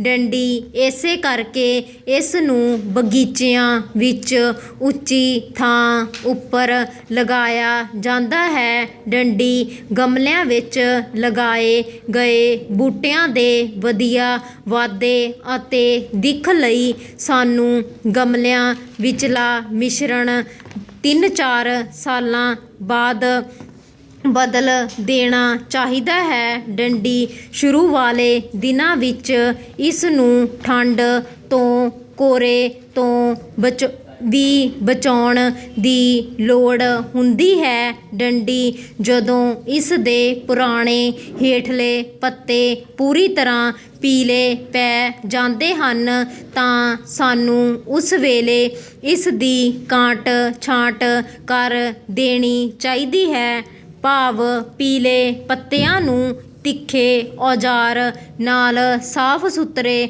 ਢੰਗ ਨਾਲ ਕੱਟ ਦੇਣਾ ਚਾਹੀਦਾ ਹੈ। ਡੰਡੀ ਧਿਆਨ ਰੱਖੋ ਕਿ ਇਸ ਦੇ ਪੱਤੇ ਇਸ ਦੇ ਮੁੱਖ ਤਣੇ ਦੇ ਬਿਲਕੁਲ ਨਾਲੋਂ ਕੱਟੇ ਜਾਣੇ ਚਾਹੀਦੇ ਹਨ। ਡੰਡੀ ਸਾਡੇ ਆਲੇ ਦੁਆਲੇ ਜੋ ਕੁਝ ਨਜ਼ਰ ਆ ਰਿਹਾ ਹੈ, ਇਹ ਸਾਰਾ ਹੀ ਵੱਖ-ਵੱਖ ਤੱਤਾਂ ਦੇ ਪਰਮਾਣੂਆਂ ਤੋਂ ਮਿਲ ਕੇ ਬਣਿਆ ਹੋਇਆ ਹੈ। ਡੰਡੀ ਇੱਕ ਤੱਤ ਦੇ ਪਰਮਾਣੂ ਹਰ ਪੱਖ ਤੋਂ ਇੱਕੋ ਜਿਹੇ ਹੁੰਦੇ ਹਨ। ਡੰਡੀ ਉਦਾਹਰਨ ਵਜੋਂ ਹਾਈਡਰੋਜਨ ਗੈਸ ਸਿਰਫ ਹਾਈਡਰੋਜਨ ਦੇ ਪਰਮਾਣੂਆਂ ਤੋਂ ਬਣੀ ਹੁੰਦੀ ਹੈ। ਡੰਡੀ ਹੁਣ ਤੱਕ ਤਕਰੀਬਨ 110 ਤੱਤਾਂ ਬਾਰੇ ਜਾਣਕਾਰੀ ਪ੍ਰਾਪਤ ਹੋ ਚੁੱਕੀ ਹੈ। ਡੰਡੀ ਇਹ ਤੱਤ ਆਪਸ ਵਿੱਚ ਮਿਲ ਕੇ ਅਣਗਿਣਤ ਯੌਗਿਕ ਭਾਵ ਰਸਾਇਣਕ ਪਦਾਰਥ ਬਣਾਉਂਦੇ ਹਨ। ਡੰਡੀ ਯੌਗਿਕ ਬਣਾਉਣ ਲਈ ਤੱਤ ਵੱਖ ਵੱਖ ਨਿਯਮਾਂ ਅਤੇ ਢੰਗਾਂ ਅਨੁਸਾਰ ਪ੍ਰਤੀਕਿਰਿਆ ਕਰਦੇ ਹਨ। ਡੰਡੀ। ਕੁਝ ਤੱਤ ਅਜਿਹੇ ਹਨ ਜਿਹੜੇ ਕੁਦਰਤ ਵਿੱਚ ਨਹੀਂ ਪਾਏ ਜਾਂਦੇ, ਸਗੋਂ ਪ੍ਰਯੋਗਸ਼ਾਲਾ ਵਿੱਚ ਤਿਆਰ ਕੀਤੇ ਜਾਂਦੇ ਹਨ। ਡੰਡੀ। ਪ੍ਰਯੋਗਸ਼ਾਲਾ ਵਿੱਚ ਤਿਆਰ ਕੀਤੇ ਗਏ ਤੱਤਾਂ ਨੂੰ ਬਨਾਵਟੀ ਤੱਤ ਕਿਹਾ ਜਾਂਦਾ ਹੈ। ਡੰਡੀ। ਇਹਨਾਂ ਬਹੁਤ ਸਾਰੇ ਤੱਤਾਂ ਵਿੱਚ ਧਾਤਾਂ ਵਾਲੇ ਗੁਣ ਹਨ। ਡੰਡੀ। ਸਾਰੀਆਂ ਧਾਤਾਂ ਠੋਸ ਰੂਪ ਵਿੱਚ ਮਿਲਦੀਆਂ ਹਨ, ਪਰ ਪਾਰਾ ਅਜਿਹੀ ਧਾਤ ਹੈ ਜਿਹੜੀ ਤਰਲ ਹਾਲਤ ਵਿੱਚ ਮਿਲਦੀ ਹੈ। ਡੰਡੀ। ਕੁਦਰਤ ਵਿੱਚ ਤਕਰੀਬਨ 11 ਤੱਤ ਗੈਸ ਰੂਪ ਵਿੱਚ ਮਿਲਦੇ ਹਨ। ਡੰਡੀ। ਸਾਡੇ ਵਾਯੂਮੰਡਲ ਵਿੱਚ ਸਭ ਤੋਂ ਵੱਧ ਮਾਤਰਾ ਵਿੱਚ ਨਾਈਟ੍ਰੋਜਨ ਗੈਸ ਮਿਲਦੀ ਹੈ ਅਤੇ ਉਸ ਤੋਂ ਘੱਟ ਮਾਤਰਾ ਵਿੱਚ ਦੂਜੇ ਸਥਾਨ 'ਤੇ ਆਕਸੀਜਨ ਗੈਸ ਪਾਈ ਜਾਂਦੀ ਹੈ। ਡੰਡੀ। ਗੈਸਾਂ ਵਿੱਚੋਂ ਹਾਈਡਰੋਜਨ ਅਤੇ ਧਾਤਾਂ ਵਿੱਚੋਂ ਲੀਥੀਅਮ ਸਾਰਿਆਂ ਤੋਂ ਹਲਕੀ ਹੈ। ਡੰਡੀ। ਹੀਰਾ ਸਭ ਤੋਂ ਸਖਤ ਪਦਾਰਥ ਹੈ। ਡੰਡੀ। ਪਲਟੀਨਮ ਨੂੰ ਚਿੱਟਾ ਸੋਨਾ ਕਿਹਾ ਜਾਂਦਾ ਹੈ। ਡੰਡੀ। ਇਹ ਤਾਰਾਂ ਦੇ ਰੂਪ ਵਿੱਚ ਢਾਲੀ ਜਾ ਸਕਣ ਵਾਲੀ ਸਭ ਤੋਂ ਵਧੀਆ ਧਾਤ ਹੈ। ਡੰਡੀ। ਪੱਤਰਾਂ ਬਣਾਉਣ ਲਈ ਸੋਨੇ ਨੂੰ ਸਭ ਤੋਂ ਉੱਤਮ ਧਾਤ ਸਮਝਿਆ ਜਾਂਦਾ ਹੈ। ਡੰਡੀ। ਚਾਂਦੀ ਤਾਪ ਅਤੇ ਬਿਜਲੀ ਦੀ ਸਭ ਤੋਂ ਵੱਧ ਚਾਲਕ ਹੈ। ਡੰਡੀ। ਯੂਰੇਨੀਅਮ ਨੂੰ ਚਿੱਟਾ ਕੋਲਾ ਕਿਹਾ ਜਾਂਦਾ ਹੈ ਅਤੇ ਇਹ ਸਾਰੇ ਤੱਤਾਂ ਨਾਲੋਂ ਭਾਰੀ ਹੈ। ਡੰਡੀ। ਸਾਰੇ ਤੱਤਾਂ ਵਿੱਚੋਂ ਕੇਵਲ ਫਾਸਫੋਰਸ ਨੂੰ ਪਾਣੀ ਵਿੱਚ ਰੱਖਿਆ ਜਾਂਦਾ ਹੈ। ਡੰਡੀ। ਸਾਰੇ ਤੱਤਾਂ ਨਾਲੋਂ ਕਾਰਬਨ ਵਿੱਚ ਵਿਲੱਖਣ ਗੁਣ ਹਨ। ਡੰਡੀ। ਸਟਾਰਟ। ਹਰ ਇੱਕ ਦੇਸ਼ ਵਿੱਚ ਵਣ ਸੰਪਤੀ ਦਾ ਬਹੁਤ ਮਹੱਤਵ ਮੰਨਿਆ ਜਾਂਦਾ ਹੈ। ਡੰਡੀ। ਵਣ ਦੇ ਨਾਲ ਸੰਪਤੀ ਸ਼ਬਦ ਦੀ ਵਰਤੋਂ ਕਰਨਾ ਹੀ ਇਸ ਦੇ ਸਥਾਪਤ ਮਹੱਤਵ ਨੂੰ ਨਿਸ਼ਚਿਤ ਰੂਪ ਵਿੱਚ ਸਾਬਤ ਕਰਦਾ ਹੈ। ਡੰਡੀ। ਧਾਰਮਿਕ ਵਿਚਾਰ ਮੁਤਾਬਕ ਦਰਖਤ ਲਾਉਣਾ ਸਭ ਤੋਂ ਵੱਡਾ ਪੁੰਨ ਮੰਨਿਆ ਜਾਂਦਾ ਹੈ। ਡੰਡੀ। ਵਣਾਂ ਤੋਂ ਪ੍ਰਾਪਤ ਹੁੰਦੀ ਆਮਦਨ ਇਸ ਗੱਲ ਦੀ ਤਰਦੀਦ ਕਰਦੀ ਹੈ ਕਿ ਇਹ ਅਮੋਲਕ ਜਾਇਦਾਦ ਹੈ। ਡੰਡੀ। ਇਸ ਲਈ ਕੋਈ ਸੁਚੇਤ ਆਦਮੀ ਇਹ ਪਸੰਦ ਨਹੀਂ ਕਰੇਗਾ ਕਿ ਇਹਨਾਂ ਦੀ ਹੋਂਦ ਨੂੰ ਕਿਸੇ ਕਿਸਮ ਦਾ ਕੋਈ ਸੰਕਟ ਪੇਸ਼ ਆਵੇ। ਡੰਡੀ। ਦੁੱਖ ਦੀ ਗੱਲ ਹੈ ਕਿ ਸਾਡੇ ਦੇਸ਼ ਵਿੱਚ ਵਣਾਂ ਦੀ ਸੁਰੱਖਿਆ ਦਾ ਇੰਤਜ਼ਾਮ ਬਹੁਤ ਹੱਦ ਤੱਕ ਢਿੱਲਾ ਹੈ ਅਤੇ ਵਣ ਤੇਜ਼ੀ ਨਾਲ ਸਮਾਪਤ ਹੋ ਰਹੇ ਹਨ। ਡੰਡੀ। ਇਸ ਦਾ ਸਭ ਤੋਂ ਵੱਡਾ ਕਾਰਨ ਆਬਾਦੀ ਵਿੱਚ ਹੋ ਰਿਹਾ ਬੇਰੋਕ ਵਾਧਾ ਹੈ। ਡੰਡੀ। ਲੋਕਾਂ ਨੂੰ ਆਬਾਦ ਕਰਨ ਦੇ ਮਤਲਬ ਲਈ ਲੋੜ ਮੁਤਾਬਕ ਖਾਲੀ ਧਰਤੀ ਪ੍ਰਾਪਤ ਕਰਨ ਲਈ ਵਣਾਂ ਦੀ ਅੰਧਾਧੁੰਦ ਕਟਾਈ ਹੋ ਰਹੀ ਹੈ। ਡੰਡੀ। ਇੱਕ ਇੱਕ ਬਿਲਡਿੰਗ ਦੀ ਉਸਾਰੀ ਸਾਡੀ ਹੋਂਦ ਲਈ ਮੁਕਾਬਲਤਨ ਵਧੇਰੇ ਖਤਰਾ ਖੜਾ ਕਰ ਰਹੀ ਹੈ। ਡੰਡੀ। ਇਸ ਲਈ ਵਣਾਂ ਦੀ ਸੁਰੱਖਿਆ ਦੀ ਵਕਾਲਤ ਕਰਨ ਦੀ ਸਖਤ ਲੋੜ ਹੈ। ਡੰਡੀ। ਇਸ ਮੰਤਵ ਲਈ ਲੋਕਾਂ ਨੂੰ ਜਾਗਰੂਕ ਕਰਨ ਦੀ ਅਤਿਅੰਤ ਆਵਸ਼ਕਤਾ ਹੈ। ਡੰਡੀ। ਭਾਰਤ ਵਰਗੇ ਖੇਤੀ ਪ੍ਰਧਾਨ ਦੇਸ਼ ਲਈ ਵਣਾਂ ਦਾ ਆਰਥਿਕ ਮਹੱਤਵ ਬਹੁਤ ਜ਼ਿਆਦਾ ਹੈ। ਡੰਡੀ। ਇੱਕ ਅੰਦਾਜ਼ੇ ਅਨੁਸਾਰ ਕੌਮੀ ਆਮਦਨ ਵਿੱਚ 70 ਕਰੋੜ ਰੁਪਏ ਵਣ ਸੰਪਤੀ ਦੇ ਹਨ। ਡੰਡੀ। ਜੰਗਲ ਚਰਾਂਦਾ ਦਾ ਕੰਮ ਦਿੰਦੇ ਹਨ। ਡੰਡੀ।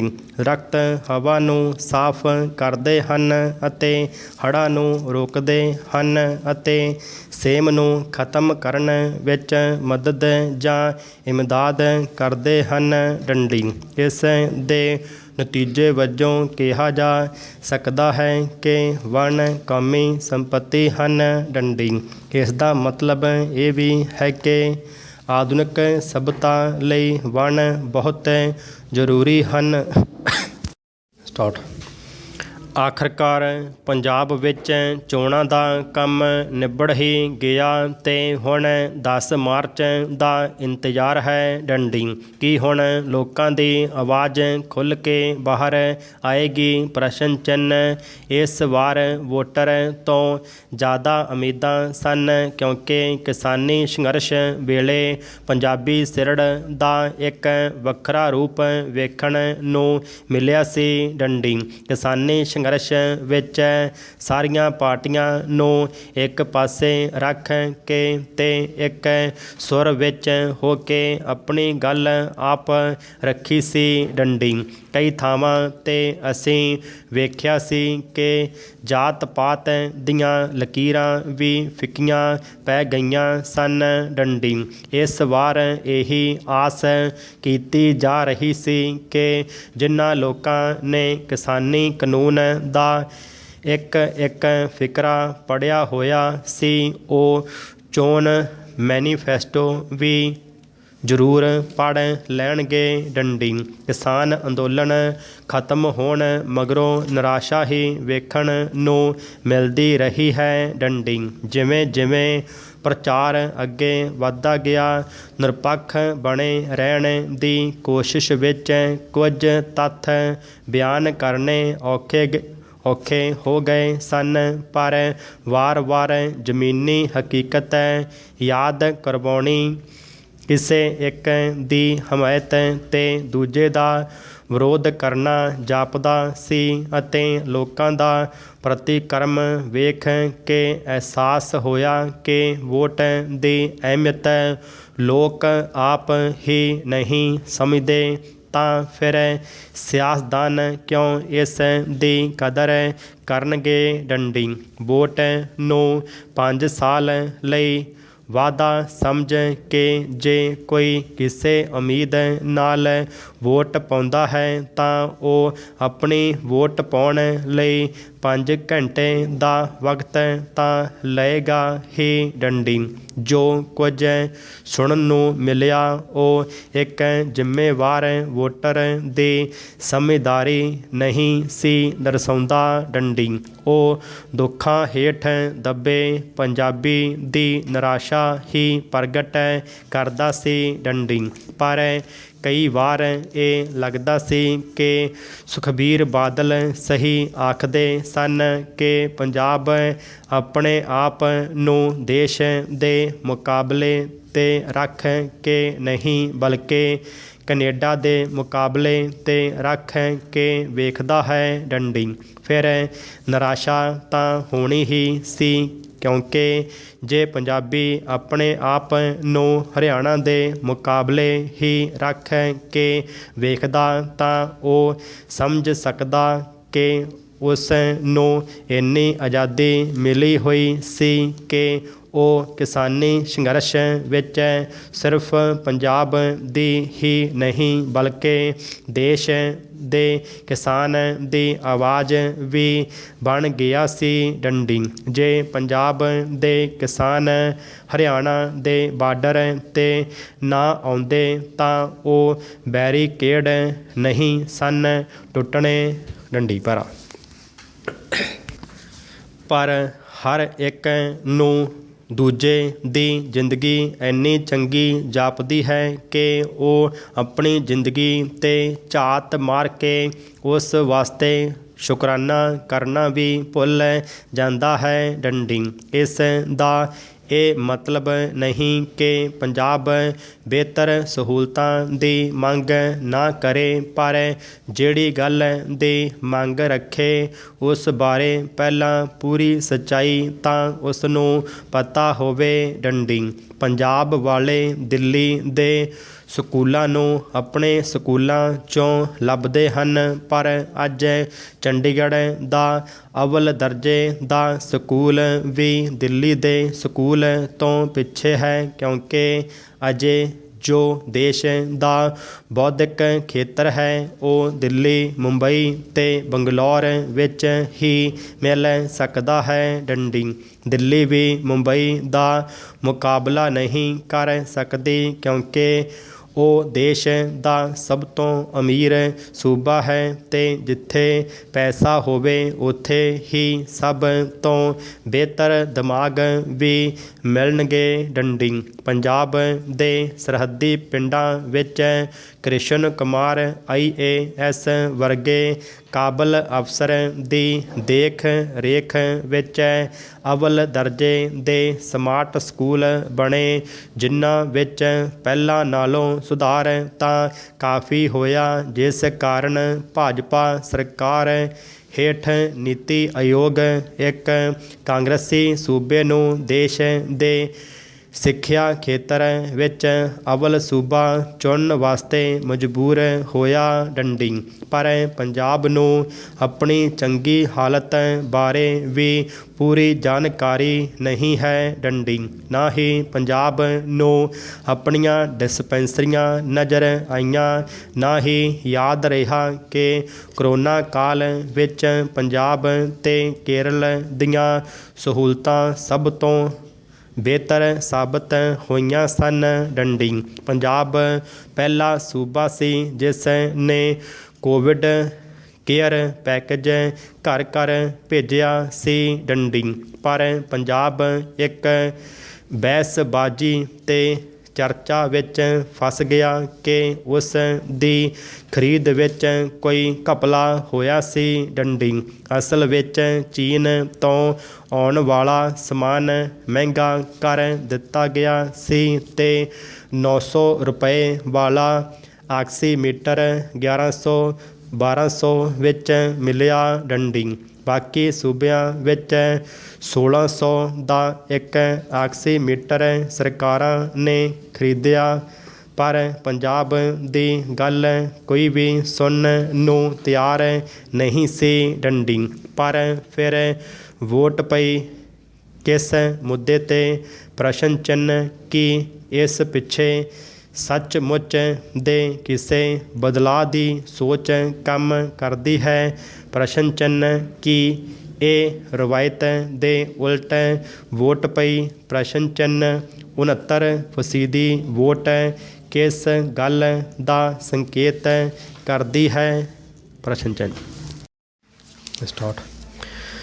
ਮਾਂ ਬੋਲੀ ਉਹ ਭਾਸ਼ਾ ਹੁੰਦੀ ਹੈ ਜਿਸ ਨੂੰ ਇਨਸਾਨ ਜਨਮ ਤੋਂ ਸਿੱਖਦਾ ਹੈ। ਡੰਡੀ ਮਾਂ ਬੋਲੀ ਸਾਡੀ ਪੰਜਾਬੀਆਂ ਦੀ ਮਾਂ ਬੋਲੀ ਹੈ। ਡੰਡੀ ਜਨਮ ਤੋਂ ਬੱਚਾ ਜਿਹੜੀ ਭਾਸ਼ਾ ਵਿੱਚ ਆਪਣੀ ਮਾਂ ਤੋਂ ਲੋਰੀਆਂ ਸੁਣਦੇ, ਜਿਸ ਭਾਸ਼ਾ ਵਿੱਚ ਤੋਤਲੀ ਜ਼ੁਬਾਨ 'ਚ ਬੋਲਣਾ ਸਿੱਖਦੇ, ਭਾਵ ਕਿ ਬੱਚੇ ਦਾ ਦਿਮਾਗ ਵਿਕਾਸ ਮਾਂ ਬੋਲੀ ਰਾਹੀਂ ਹੀ ਹੁੰਦਾ ਹੈ। ਡੰਡੀ ਉਹ ਘਰ ਅਤੇ ਆਲੇ ਦੁਆਲੇ ਕੁਦਰਤੀ ਵਿਵਹਾਰਾਂ ਨੂੰ ਸਮਝਣ ਦੇ ਸਮਰੱਥ ਹੁੰਦਾ ਹੈ। ਡੰਡੀ ਪੰਜਾਬੀ ਮਾਂ ਬੋਲੀ ਦਾ ਦੂਜਿਆਂ ਰਾਜਾਂ ਵਿੱਚ ਤਾਂ ਬੁਰਾ ਹਾਲ ਹੈ ਹੀ, ਪਰੰਤੂ ਸਿੱਖਾਂ ਦੇ ਬੱਚਿਆਂ ਨੂੰ ਵੀ ਪੰਜਾਬੀ ਲਿਖਣੀ ਤਾਂ ਬੜੇ ਦੂਰ ਦੀ ਗੱਲ ਹੈ, ਉਹਨਾਂ ਨੂੰ ਪੰਜਾਬੀ ਪੜ੍ਹਨੀ ਅਤੇ ਬੋਲਣੀ ਵੀ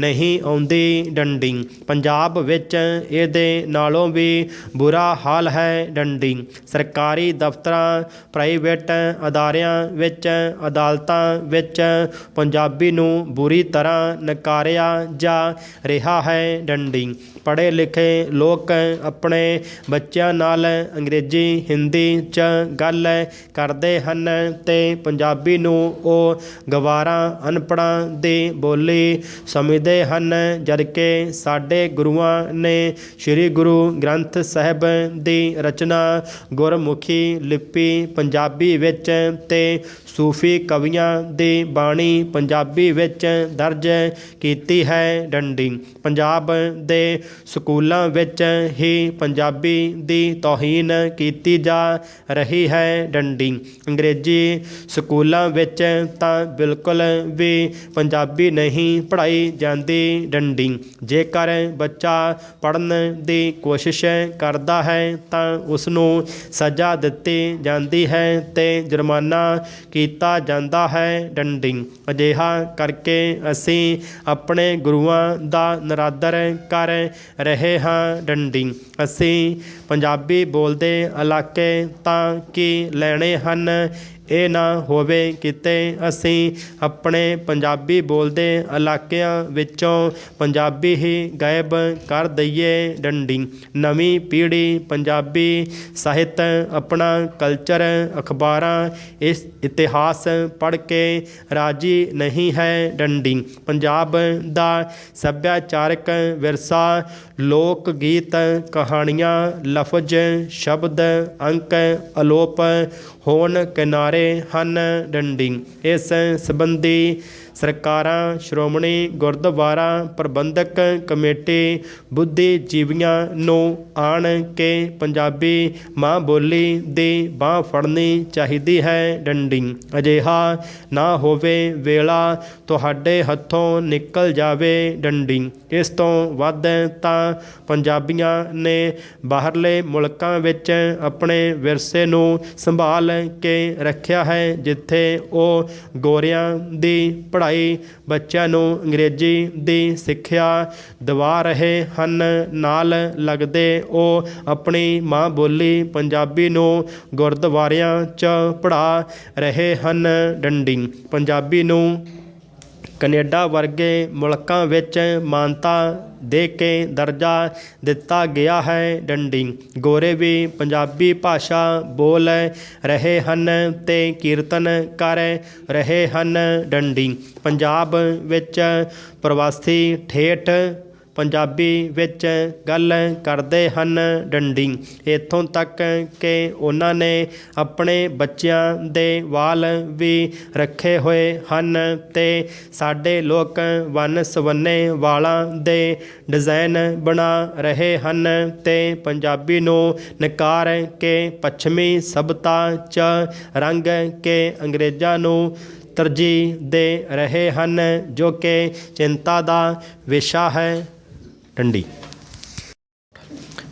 ਮੈਂ ਇੱਕ ਪਿੰਡ ਦੇ ਸਰਕਾਰੀ ਸਕੂਲ ਵਿੱਚ ਪ੍ਰਾਇਮਰੀ ਅਧਿਆਪਕਾ ਹਾਂ। ਡੰਡੀ 64 ਬੱਚੇ, ਇੱਕ ਮੈਂ ਤੇ ਇੱਕ ਸਾਡੀ ਖਾਣਾ ਬਣਾਉਣ ਵਾਲੀ ਬੀਬੀ ਸੁਖਦੇਵ ਕੌਰ, ਇਹ ਸਾਡੇ ਸਕੂਲ ਰੂਪੀ ਪਰਿਵਾਰ ਦੇ ਜੀ ਨੇ। ਡੰਡੀ 2 ਕੁ ਮਹੀਨੇ ਪਹਿਲਾਂ HT ਮੈਡਮ ਦੀ ਤਰੱਕੀ ਹੋਣ ਕਾਰਨ ਉਹ ਦੂਸਰੇ ਸਕੂਲ ਤੁਰ ਗਏ। ਡੰਡੀ ਕਰੋਨਾ ਦੇ ਭੈ ਅਤੇ ਸਰਕਾਰੀ ਹੁਕਮਾਂ ਕਾਰਨ ਸਕੂਲ ਵਿੱਚ ਬੱਚਿਆਂ ਦੀ ਹਾਜ਼ਰੀ 'ਤੇ ਪਾਬੰਦੀ ਹੈ। ਡੰਡੀ ਇਸ ਲਈ ਅਧਿਆਪਕ ਸਕੂਲਾਂ ਵਿੱਚੋਂ ਹੀ ਬੱਚਿਆਂ ਦੀ ਆਨਲਾਈਨ ਪੜ੍ਹਾਈ ਦਾ ਪ੍ਰਬੰਧ ਕਰ ਰਹੇ ਹਨ। ਡੰਡੀ ਮੇਰੇ ਸਕੂਲ ਵਿੱਚ ਜਮਾਤ ਦੇ ਨਿਰਮਾਣ ਦਾ ਕੰਮ ਚੱਲ ਰਿਹਾ ਹੈ। ਡੰਡੀ ਭਾਵੇਂ ਸਾਡੇ ਸਕੂਲ ਲਈ ਗ੍ਰਾਂਟ ਇੱਕ ਕਮਰੇ ਦੇ ਨਿਰਮਾਣ ਲਈ ਹੀ ਆਈ, ਪਰੰਤੂ ਪਿੰਡ ਵਾਸੀਆਂ ਨਾਲ ਵਿਚਾਰ ਵਟਾਂਦਰਾ ਕਰ ਉਹਨਾਂ ਦੇ ਸਹਿਯੋਗ ਨਾਲ ਇੱਕ ਦਫ਼ਤਰ ਵੀ ਤਿਆਰ ਕਰਵਾਇਆ ਜਾ ਰਿਹਾ ਹੈ। ਡੰਡੀ ਮਿਸਤਰੀ ਗਵਾਂਢੀ ਪਿੰਡ ਤੋਂ ਆਉਂਦਾ ਹੈ ਤੇ ਉਸ ਦੇ ਨਾਲ 2 ਮਜ਼ਦੂਰ ਉਸ ਦੇ ਮੋਟਰਸਾਈਕਲ ਦੀ ਝੂਟੀ ਲੈਂਦੇ ਗੱਲਾਂ ਬਾਤਾਂ ਕਰਦੇ ਸਕੂਲ ਪੁੱਜ ਜਾਂਦੇ। ਡੰਡੀ ਕੁਝ ਦਿਨ ਪਹਿਲਾਂ ਪਿੰਡ ਦਾ ਇੱਕ ਦਿਹਾੜੀਦਾਰ ਮਿਸਤਰੀ ਕੋਲ ਆ ਹੱਥ ਜੋੜ ਮਿੰਨਤਾਂ ਤਰਲੇ ਕਰਨ ਲੱਗਾ ਕਿ ਮੈਨੂੰ ਦਿਹਾੜੀ 'ਤੇ ਰੱਖ ਲਓ ਡੰਡੀ। ਮਿਸਤਰੀ ਨੇ ਇਹ ਆਖਦਿਆਂ ਕੋਰਾ ਜਵਾਬ ਦਿੱਤਾ ਕਿ ਮੈਂ ਮਜ਼ਦੂਰ ਪੱਕੇ ਰੱਖੇ ਹੋਏ ਨੇ, ਜੇਕਰ ਲੋੜ ਪਈ ਤਾਂ ਤੈਨੂੰ ਸੁਨੇਹਾ ਭੇਜ ਦਿਆਂਗਾ ਡੰਡੀ। 2 ਕੁ ਦਿਨਾਂ ਬਾਅਦ ਜਦੋਂ ਮਿਸਤਰੀ ਤੇ ਮਜ਼ਦੂਰ ਕੰਮ 'ਤੇ ਆ ਰਹੇ ਸਨ ਤਾਂ ਉਹਨਾਂ ਦੇ ਮੋਟਰਸਾਈਕਲ ਵਿੱਚ ਕਿੱਧਰੋਂ ਇੱਕ ਕੁੱਤਾ ਆ ਵੱਜਿਆ ਡੰਡੀ। ਉਹ ਸੰਭਾਲਦੇ ਹੋਏ ਵੀ ਡਿੱਗ ਪਏ ਡੰਡੀ। ਮਿਸਤਰੀ ਦਾ ਭਾਵੇਂ ਬਚਾਅ ਹੋ ਗਿਆ ਪਰ ਮਜ਼ਦੂਰਾਂ ਨੂੰ ਚੰਗੀਆਂ ਸੱਟਾਂ ਲੱਗੀਆਂ, ਜਿਸ ਕਾਰਨ ਉਹ ਕੰਮ 'ਤੇ ਨਾ ਆ ਸਕੇ ਡੰਡੀ। ਮਿਸਤਰੀ ਨੇ ਸਕੂਲ ਪੁੱਜ ਕੁੱਕ ਆਂਟੀ ਸੁਖਦੇਵ ਕੌਰ ਨੂੰ ਉਸ ਦਿਹਾੜੀਦਾਰ ਨੂੰ ਬੁਲਾਉਣ ਲਈ ਘੱਲਿਆ ਜਿਹੜਾ ਥੋੜ੍ਹੇ ਦਿਨ ਪਹਿਲਾਂ ਦਿਹਾੜੀ ਲਈ ਹਾੜੇ ਕੱਢ ਰਿਹਾ ਸੀ ਡੰਡੀ। ਜਦੋਂ ਆਂਟੀ ਉਹਦੇ ਘਰ ਗਈ, ਉਹ ਦਾਰੂ ਨਾਲ ਗੜੁੱਚ ਹੋਇਆ ਮੰਜੇ 'ਤੇ ਪਿਆ ਅਬਾ ਤਬਾ ਬੋਲ ਰਿਹਾ ਸੀ ਡੰਡੀ। ਜਦੋਂ ਆਂਟੀ ਨੇ ਉਸ ਨੂੰ ਕੰਮ ਬਾਰੇ ਪੁੱਛਿਆ ਤਾਂ ਆਕੜ ਕੇ ਜਵਾਬ ਦਿੰਦਿਆਂ ਆਖਣ ਲੱਗਾ, ਵੋਟਾਂ ਤੋਂ ਬਾਅਦ ਵੇਖਾਂਗੇ ਡੰਡੀ ਭਰਾ। ਉਸ ਦੀ ਘਰਵਾਲੀ ਜਿਹੜੀ ਗੂੰਗੀ ਤੇ ਬੋਲੀ ਹੈ, ਆਪਣੇ ਹਾਵਾਂ ਭਾਵਾਂ ਨਾਲ ਆਂਟੀ ਨੂੰ ਉਹਦੇ ਬਾਰੇ ਸਮਝਾਉਣ ਲੱਗੀ ਕਿ ਹੁਣ ਇਹ ਦਿਹਾੜੀ 'ਤੇ ਨਹੀਂ ਜਾਂਦਾ, ਅਸੀਂ ਤਾਂ ਰੋਟੀ ਦੀ ਬੁਰਕੀ ਤੋਂ ਵੀ ਔਖੇ ਹੋਏ ਪਏ ਹਾਂ ਡੰਡੀ। ਉਸ ਦਿਹਾੜੀਦਾਰ ਦੇ ਇਨਕਾਰ ਤੋਂ ਬਾਅਦ ਮਿਸਤਰੀ ਮਜ਼ਦੂਰਾਂ ਨੂੰ ਕਿਧਰੇ ਹੋਰ ਪਾਸਿਓਂ ਲੈ ਆਇਆ। ਕੰਮ ਤਾਂ ਕਰਨਾ ਹੀ ਸੀ ਡੰਡੀ। ਨਿੱਘੀ ਧੁੱਪ ਦੇ ਬੁੱਕਲ ਵਿੱਚ ਮੈਂ ਆਪਣਾ ਮੇਜ਼ ਤੇ ਕੁਰਸੀ ਢਾਹ ਲਈ ਤੇ ਆਪਣੇ ਰਜਿਸਟਰਾਂ ਤੇ ਅਧੂਰੇ ਰਹਿੰਦੇ ਕੰਮ ਨਿਬੇੜ ਕੇ ਬੱਚਿਆਂ ਨਾਲ ਫੋਨ ਤੇ ਰਾਬਤਾ ਕਾਇਮ ਕਰ ਉਹਨਾਂ ਨੂੰ ਕੰਮ ਕਰਵਾਉਣ ਲੱਗੀ ਡੰਡੀ। ਚੋਣਾਂ ਦੇ ਤਿਉਹਾਰ ਦੇ ਜਸ਼ਨਾਂ ਦੀ ਹਾਮੀ ਭਰਦਿਆਂ ਗੱਡੀਆਂ ਕਦੇ ਕਿਸੇ ਉਮੀਦਵਾਰ ਦੀ ਵਿਸ਼ੇਸ਼ਤਾ ਦਰਸਾਉਂਦੀਆਂ ਤੇ ਕਦੇ ਕਿਸੇ ਉਮੀਦਵਾਰ ਦੇ ਸੋਲੇ ਗਾਉਂਦੀਆਂ ਕੋਲੋਂ ਲੰਘਦੀਆਂ ਨੇ ਸਾਰਾ ਦਿਨ ਗਾਹ ਪਾਈ ਰੱਖਿਆ ਡੰਡੀ। ਜਦੋਂ ਰੌਲਾ ਪਾਉਂਦਿਆਂ ਗੱਡੀਆਂ ਲੰਘਦੀਆਂ ਉਦੋਂ ਮਨ 'ਚ ਅਜੀਬ ਵਿਚਾਰ ਧੱਕੇ ਨਾਲ ਖੌਰੂ ਪਾਉਣ ਲੱਗਦੇ ਕਿ ਕੀ ਬਣੂ ਆਮ ਬੰਦੇ ਦਾ ਇਹਨਾਂ ਚੋਣਾਂ ਤੋਂ ਬਾਅਦ। ਪ੍ਰਸ਼ਨ ਚਿੰਨ੍ਹ ਇੰਨੇ ਨੂੰ ਬਾਹਰ ਕਿਸੇ ਦੀਆਂ ਉੱਚੀਆਂ ਲਲਕਾਰਿਆਂ ਦੀਆਂ ਆਵਾਜ਼ਾਂ ਕੰਨਾਂ ਨੂੰ ਹੋਰ ਪਰੇਸ਼ਾਨ ਕਰਨ ਲੱਗੀਆਂ ਡੰਡੀ। ਮੈਂ ਝੋਟਾ ਜੱਟ ਆ ਜਾਓ ਜਿਹਨੇ ਪੰਗੇ ਲੈਣੇ ਦੇਖ ਲਓ ਆ ਕੇ, ਹੋਰ ਪਤਾ ਨਹੀਂ ਕੀ ਜੋ ਮੂੰਹ ਆਇਆ ਉਹ ਬੋਲ ਰਿਹਾ ਸੀ ਡੰਡੀ। ਗਾਲਾਂ ਤਾਂ ਜਿਵੇਂ ਹੜ੍ਹ ਆਇਆ ਪਿਆ ਸੀ ਡੰਡੀ। ਮੈਨੂੰ ਉਸ ਵਿਅਕਤੀ 'ਤੇ ਤਰਸ ਵੀ ਆ ਰਿਹਾ ਸੀ ਤੇ ਵੱਖੋ ਵੱਖਰੇ ਉਮੀਦਵਾਰਾਂ 'ਤੇ ਗੁੱਸਾ ਵੀ ਡੰਡੀ। ਉਸ 'ਤੇ ਤਰਸ ਇਸ ਲਈ ਆ ਰਿਹਾ ਸੀ ਕਿਉਂਕਿ ਇਹ ਨੌਜਵਾਨ ਕਦੇ ਹਾਕੀ ਦਾ ਤਕੜਾ ਖਿਡਾਰੀ ਸੀ ਡੰਡੀ। BA ਪਾਸ ਕਰ ਰੁਜ਼ਗਾਰ ਲਈ ਧੱਕੇ ਖਾਂਦਿਆਂ ਬੇਰੁਜ਼ਗਾਰੀ ਦੇ ਤਿੱਖੇ ਜਬਾੜਿਆਂ ਵਿੱਚ ਇੰਨਾ ਪੁਰਨਿਆ ਗਿਆ ਕਿ ਆਪਣੀ ਲੜਖੜਾਉਂਦੀ ਜ਼ਿੰਦਗੀ ਨੂੰ ਤਾਂ ਕੀ ਸੰਭਾਲਣਾ ਸੀ। ਨਸ਼ਿਆਂ ਦੀ ਰਾਹ 'ਤੇ ਤੁਰ ਆਪਣੇ ਪੁਰਖਿਆਂ ਦੇ ਲਹੂ ਪਸੀਨੇ ਨਾਲ ਬਣਾਈ ਮਾਂ ਵਰਗੀ ਜ਼ਮੀਨ ਵੀ ਗਵਾ ਬੈਠਾ ਡੰਡੀ। ਹੁਣ ਦਿਹਾੜੀਆਂ ਕਰਦੇ ਲੋਕਾਂ ਦੇ ਖੇਤਾਂ ਵਿੱਚ ਪਰ ਜੱਟਪੁਣਾ ਜਿਉਂ ਉੱਠਦਾ ਹੈ ਤਾਂ 2-4 ਪੈਗ ਲਾਉਣ ਤੋਂ ਬਾਅਦ ਲਲਕਾਰੇ ਮਾਰਦਾ, ਮੈਂ ਝੋਟਾ ਜੱਟ ਡੰਡੀ। ਉਂਝ ਸੋਚ ਕੇ ਬੜੀ ਹੈਰਾਨੀ ਹੁੰਦੀ ਹੈ ਕਿ ਸਾਰੇ ਉਮੀਦਵਾਰ ਆਖਦੇ ਨੇ ਅਸੀਂ ਨਸ਼ਿਆਂ ਦਾ ਬਾਈਕਾਟ ਕੀਤਾ ਡੰਡੀ। ਸ਼ਰਾਬ ਪੀਣ ਵਾਲਿਆਂ ਨੂੰ ਸਾਡੀ ਪਾਰਟੀ ਮੂੰਹ ਨਹੀਂ ਲਾਉਂਦੀ ਡੰਡੀ। ਮੇਰੀਆਂ ਸੋਚਾਂ ਮੁੜ ਮੁੜ ਕੇ ਮੇਰੇ ਦਿਮਾਗ 'ਚ ਹੱਥ ਪੈਰ ਮਾਰਦੀਆਂ ਮੈਨੂੰ ਹਲੂਣਦੀਆਂ ਰਹੀਆਂ ਕਿ ਫਿਰ ਇਹਨਾਂ ਨੌਜਵਾਨਾਂ ਕੋਲ ਵੋਟਾਂ ਵੇਲੇ ਮੁਫਤ ਦੀ ਦਾਰੂ ਕਿੱਥੋਂ ਆਉਂਦੀ ਏ ਡੰਡੀ। ਸਟਾਰਟ। ਹਰ ਸਾਲ ਦੁਨੀਆ ਅੰਦਰ ਸਕਾਊਟ ਅਤੇ ਗਰਲ ਗਾਈਡਜ਼ ਦੇ ਜਨਮਦਾਤਾ lieutenant general Robert Stephenson Smith Baden Powell ਦਾ ਜਨਮ ਦਿਹਾੜਾ 22 ਫਰਵਰੀ ਨੂੰ ਵਿਸ਼ਵ ਸਾਰਥਕ ਸੋਚ ਦਿਵਸ ਵਜੋਂ ਸਕੂਲਾਂ ਅਤੇ ਕਾਲਜਾਂ ਵਿਖੇ ਮਨਾਇਆ ਜਾਂਦਾ ਹੈ ਡੰਡੀ। ਬੇਡਨ ਪਾਵਲ ਦਾ ਜਨਮ 22 ਫਰਵਰੀ 1857 ਨੂੰ ਲੰਦਨ ਵਿਖੇ ਹੋਇਆ ਡੰਡੀ। ਪਿਤਾ ਦੀ ਮੌਤ ਮਗਰੋਂ ਬੇਡਨ ਪਾਵਲ 1876 ਵਿੱਚ ਆਰਮੀ 'ਚ ਭਰਤੀ ਹੋਏ ਡੰਡੀ। ਆਪਣੇ ਬੁਲੰਦ ਹੌਸਲੇ, ਹਿੰਮਤ, ਅਨੁਸ਼ਾਸਨ, ਆਗਿਆਕਾਰੀ ਹਰ ਇੱਕ ਨੂੰ ਕਾਰਜ ਨੂੰ ਸੰਪੂਰਨ ਕਰਕੇ ਹੀ ਰੁਕਣ ਦੀਆਂ ਆਦਤਾਂ ਕਾਰਨ ਉਹ ਹਰ ਰੋਜ਼ 18-19 ਘੰਟੇ ਕੰਮ ਕਰਦੇ ਹੋਏ ਕਦੇ ਨਾ ਥੱਕਣ ਅੱਕਣ ਅਤੇ ਨਿਰਾਸ਼ ਨਾ ਹੋਣ ਵਾਲੇ ਸਿਪਾਹੀ ਦਾ ਸਨਮਾਨ ਤੇ ਤਰੱਕੀਆਂ ਪਾਉਂਦੇ ਰਹੇ ਡੰਡੀ। ਉਹਨਾਂ ਦਾ ਵਿਸ਼ਵਾਸ ਸੀ ਕਿ ਸਖਤ ਮਿਹਨਤ, ਇਮਾਨਦਾਰੀ ਤੇ ਲਗਾਤਾਰ ਕੋਸ਼ਿਸ਼ਾਂ ਤੋਂ ਬਿਨਾਂ ਸਫਲਤਾ ਕਦੇ ਵੀ ਨਹੀਂ ਮਿਲ ਸਕਦੀ ਡੰਡੀ। ਹਰ ਕਾਰਜ ਵਿੱਚ ਮਾਪੇ ਗੁਰੂ ਈਸ਼ਵਰ ਨਹੀਂ ਸਗੋਂ ਉਹਨਾਂ ਦੇ ਦਿੱਤੇ ਗਿਆਨ, ਅਭਿਆਸ ਅਤੇ ਖੂਨ ਪਸੀਨਾ ਵਹਾ ਕੇ ਹੀ ਮਦਦਗਾਰ ਹੁੰਦੇ ਹਨ ਡੰਡੀ।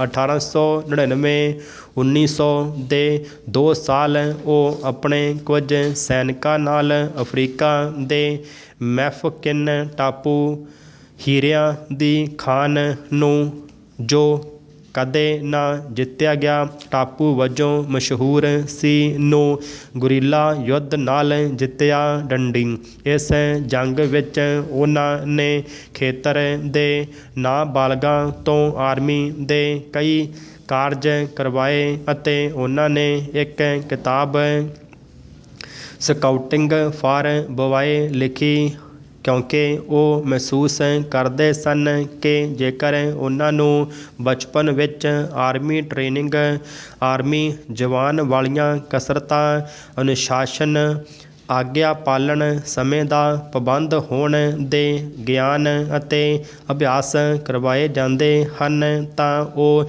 ਜ਼ਿੰਦਗੀ ਵਿੱਚ ਵੱਧ ਸਫਲ ਹੋ ਸਕਦੇ ਹਨ ਡੰਡੀ। ਇਸ ਲਈ ਬੇਡਨ ਪਾਵਲ ਨੇ ਬੱਚਿਆਂ, ਨਾਬਾਲਗਾਂ ਅਤੇ ਨੌਜਵਾਨਾਂ ਨੂੰ ਸਕਾਊਟਿੰਗ ਦੀ ਟ੍ਰੇਨਿੰਗ ਦੇ ਕੇ ਰਾਸ਼ਟਰ, ਸਮਾਜ, ਮਾਨਵਤਾ, ਵਾਤਾਵਰਣ ਦੀ ਉੱਨਤੀ, ਸਿੱਖਿਆ, ਖੁਸ਼ਹਾਲੀ ਅਤੇ ਪੀੜਤਾਂ ਤੇ ਵਿਪਤਾ ਮਾਰਿਆਂ ਦੀ ਮਦਦ ਭਾਵ ਸੇਵਾ ਸੰਭਾਲ ਲਈ ਤਿਆਰ ਕਰਨ ਦਾ ਫੈਸਲਾ ਕੀਤਾ ਡੰਡੀ। ਇਹ ਟ੍ਰੇਨਿੰਗ ਅਤੇ ਲਗਾਤਾਰ ਅਭਿਆਸ ਕਰਦੇ ਰਹਿਣ ਨਾਲ ਬਚਪਨ ਅਤੇ ਜਵਾਨੀ ਨੂੰ ਮਾੜੀਆਂ ਆਦਤਾਂ, ਅਗਿਆਨਤਾ, ਲਾਪਰਵਾਹੀ, ਮਾੜੇ ਵਿਚਾਰ, ਕਮਜ਼ੋਰੀਆਂ ਅਤੇ ਬਿਮਾਰੀਆਂ ਤੋਂ ਬਚਾਉਣ ਲਈ ਬੱਚਿਆਂ ਨੂੰ ਸਕਾਊਟ ਬਣਨ ਦੀ ਸਿਖਲਾਈ ਬਹੁਤ ਲਾਭਕਾਰੀ ਰਹੇਗੀ ਡੰਡੀ। 1902 ਵਿੱਚ ਬੇਡਨ ਪਾਵਲ ਜੀ ਨੂੰ ਲੈਫਟੀਨੈਂਟ ਜਨਰਲ ਦਾ ਸਨਮਾਨ ਦੇ ਕੇ ਸੇਵਾ ਮੁਕਤ ਕੀਤਾ ਗਿਆ ਡੰਡੀ। ਸੇਵਾ ਮੁਕਤ ਹੋਣ ਦਾ ਭਾਵ ਹੈ ਬੁਢਾਪੇ ਵਿੱਚ ਆਰਾਮ ਕਰਨਾ। ਜੋ ਪੈਨਸ਼ਨ ਦੀਆਂ ਸਹੂਲਤਾਂ ਮਿਲਦੀਆਂ ਹਨ ਉਹਨਾਂ ਦਾ ਲਾਭ ਅਤੇ ਆਨੰਦ ਲੈਣਾ ਹੀ ਸੀਨੀਅਰ ਸਿਟੀਜ਼ਨ ਦਾ ਅਧਿਕਾਰ ਹੈ ਡੰਡੀ। ਜਿਹੜੇ ਦੇਸ਼ ਦੇ ਮਜ਼ਦੂਰ, ਕਿਸਾਨ, ਦੁਕਾਨਦਾਰ, ਰੇਹੜੀਆਂ ਵਾਲੇ ਆਪਣੀ ਸਖਤ ਮਿਹਨਤ ਦੀ ਕਮਾਈ ਵਿੱਚੋਂ ਸਰਕਾਰ ਨੂੰ ਟੈਕਸ ਦੇ ਕੇ ਸੇਵਾ ਮੁਕਤ ਕਰਮਚਾਰੀਆਂ ਨੂੰ ਆਪਣੇ ਘਰਾਂ ਵਿੱਚ ਆਰਾਮ ਕਰਨ ਲਈ ਪੈਨਸ਼ਨਾਂ ਦੇ ਰਹੇ ਹਨ। ਅਜਿਹੇ ਸੀਨੀਅਰ ਸਿਟੀਜ਼ਨਜ਼ ਨੂੰ ਟੈਕਸ ਦੇ ਰੂਪ ਵਿੱਚ ਪੈਨਸ਼ਨਾਂ ਅਤੇ ਸਹੂਲਤਾਂ ਦੇਣ ਲਈ ਪਸੀਨਾ ਵਹਾ ਰਹੇ ਹਨ। ਡੰਡੀ ਅਜਿਹੇ ਗਰੀਬ ਲੋਕਾਂ ਦੇ ਬੱਚਿਆਂ, ਨਾਬਾਲਗਾਂ ਅਤੇ ਨੌਜਵਾਨਾਂ ਦੀ ਸਿੱਖਿਆ, ਚੰਗੀ ਸਿਹਤ, ਤੰਦਰੁਸਤੀ, ਖੁਸ਼ਹਾਲੀ ਅਤੇ ਉੱਨਤੀ ਲਈ ਇਨਸਾਨੀਅਤ ਵਜੋਂ ਕੁਝ ਫਰਜ਼ ਤੇ ਜ਼ਿੰਮੇਵਾਰੀਆਂ ਨੂੰ ਲੈ ਕੇ ਸਰ ਬੈਡਨ ਪਾਵਲ ਜੀ ਵਾਂਗ ਉੱਤਮ ਸਾਰਥਕ ਸੋਚ ਅਤੇ ਕਾਰਜ ਕਰਨ ਲਈ ਅੱਗੇ ਆਉਣਾ ਚਾਹੀਦਾ ਹੈ। ਡੰਡੀ ਕਿਉਂਕਿ ਬਜ਼ੁਰਗਾਂ ਕੋਲ ਮਹਾਨ ਤਜਰਬੇ ਦਾ ਗਿਆਨ ਦਾ ਭੰਡਾਰ ਹੁੰਦਾ ਹੈ। ਡੰਡੀ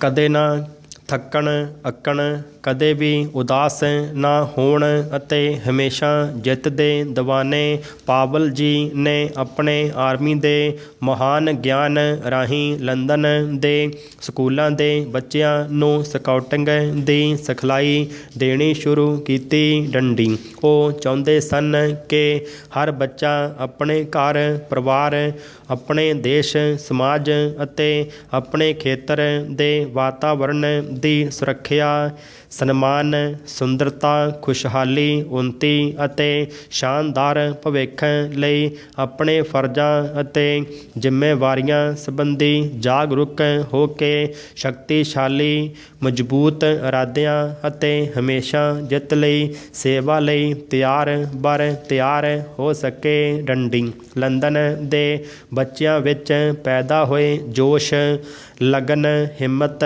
ਨੇਕ ਇਰਾਦੇ, ਰਾਸ਼ਟਰਵਾਦੀ ਅਤੇ ਮਾਨਵਤਾਵਾਦੀ ਭਾਵਨਾਵਾਂ, ਚੁਸਤੀ ਫੁਰਤੀ, ਵਾਤਾਵਰਣ, ਪਸ਼ੂ ਪੰਛੀਆਂ, ਧਰਤੀ, ਨਦੀਆਂ, ਜੰਗਲਾਂ ਲਈ ਪੈਦਾ ਹੋਏ ਪ੍ਰੇਮ, ਨਿਮਰਤਾ, ਨਿਡਰਤਾ, ਆਗਿਆ ਪਾਲਣ, ਅਨੁਸ਼ਾਸਨ ਦੇ ਬੁਲੰਦ ਇਰਾਦਿਆਂ ਨੂੰ ਵੇਖ ਕੇ ਇੰਗਲੈਂਡ ਦੀ ਮਹਾਰਾਣੀ ਨੇ ਸਰ ਬੈਡਨ ਪਾਵਲ ਨੂੰ chief of scout of England ਦੀ ਉਪਾਧੀ ਦੇ ਕੇ ਸਨਮਾਨਿਤ ਕੀਤਾ ਅਤੇ ਕਿਹਾ ਕਿ ਲੜਕਿਆਂ ਦੇ ਨਾਲ ਦੇਸ਼ ਦੀਆਂ ਲੜਕੀਆਂ ਨੂੰ ਵੀ ਇਸ ਮਹਾਨ ਟ੍ਰੇਨਿੰਗ ਦਾ ਹਿੱਸਾ ਬਣਾਇਆ ਜਾਵੇ। ਡੰਡੀ ਸਰ ਬੈਡਨ ਪਾਵਲ ਦਾ ਸਕਾਊਟਿੰਗ ਨਿਯਮਾਂ ਅਨੁਸਾਰ ਲੜਕੀਆਂ ਨੂੰ ਔਰਤ ਹੀ ਟ੍ਰੇਨਿੰਗ ਦੇ ਸਕਦੀ ਸੀ। ਇਸ ਲਈ ਉਹਨਾਂ ਨੇ ਬੁਢਾਪੇ ਵਿੱਚ ਸ਼ਾਦੀ ਕਰਵਾਈ। ਡੰਡੀ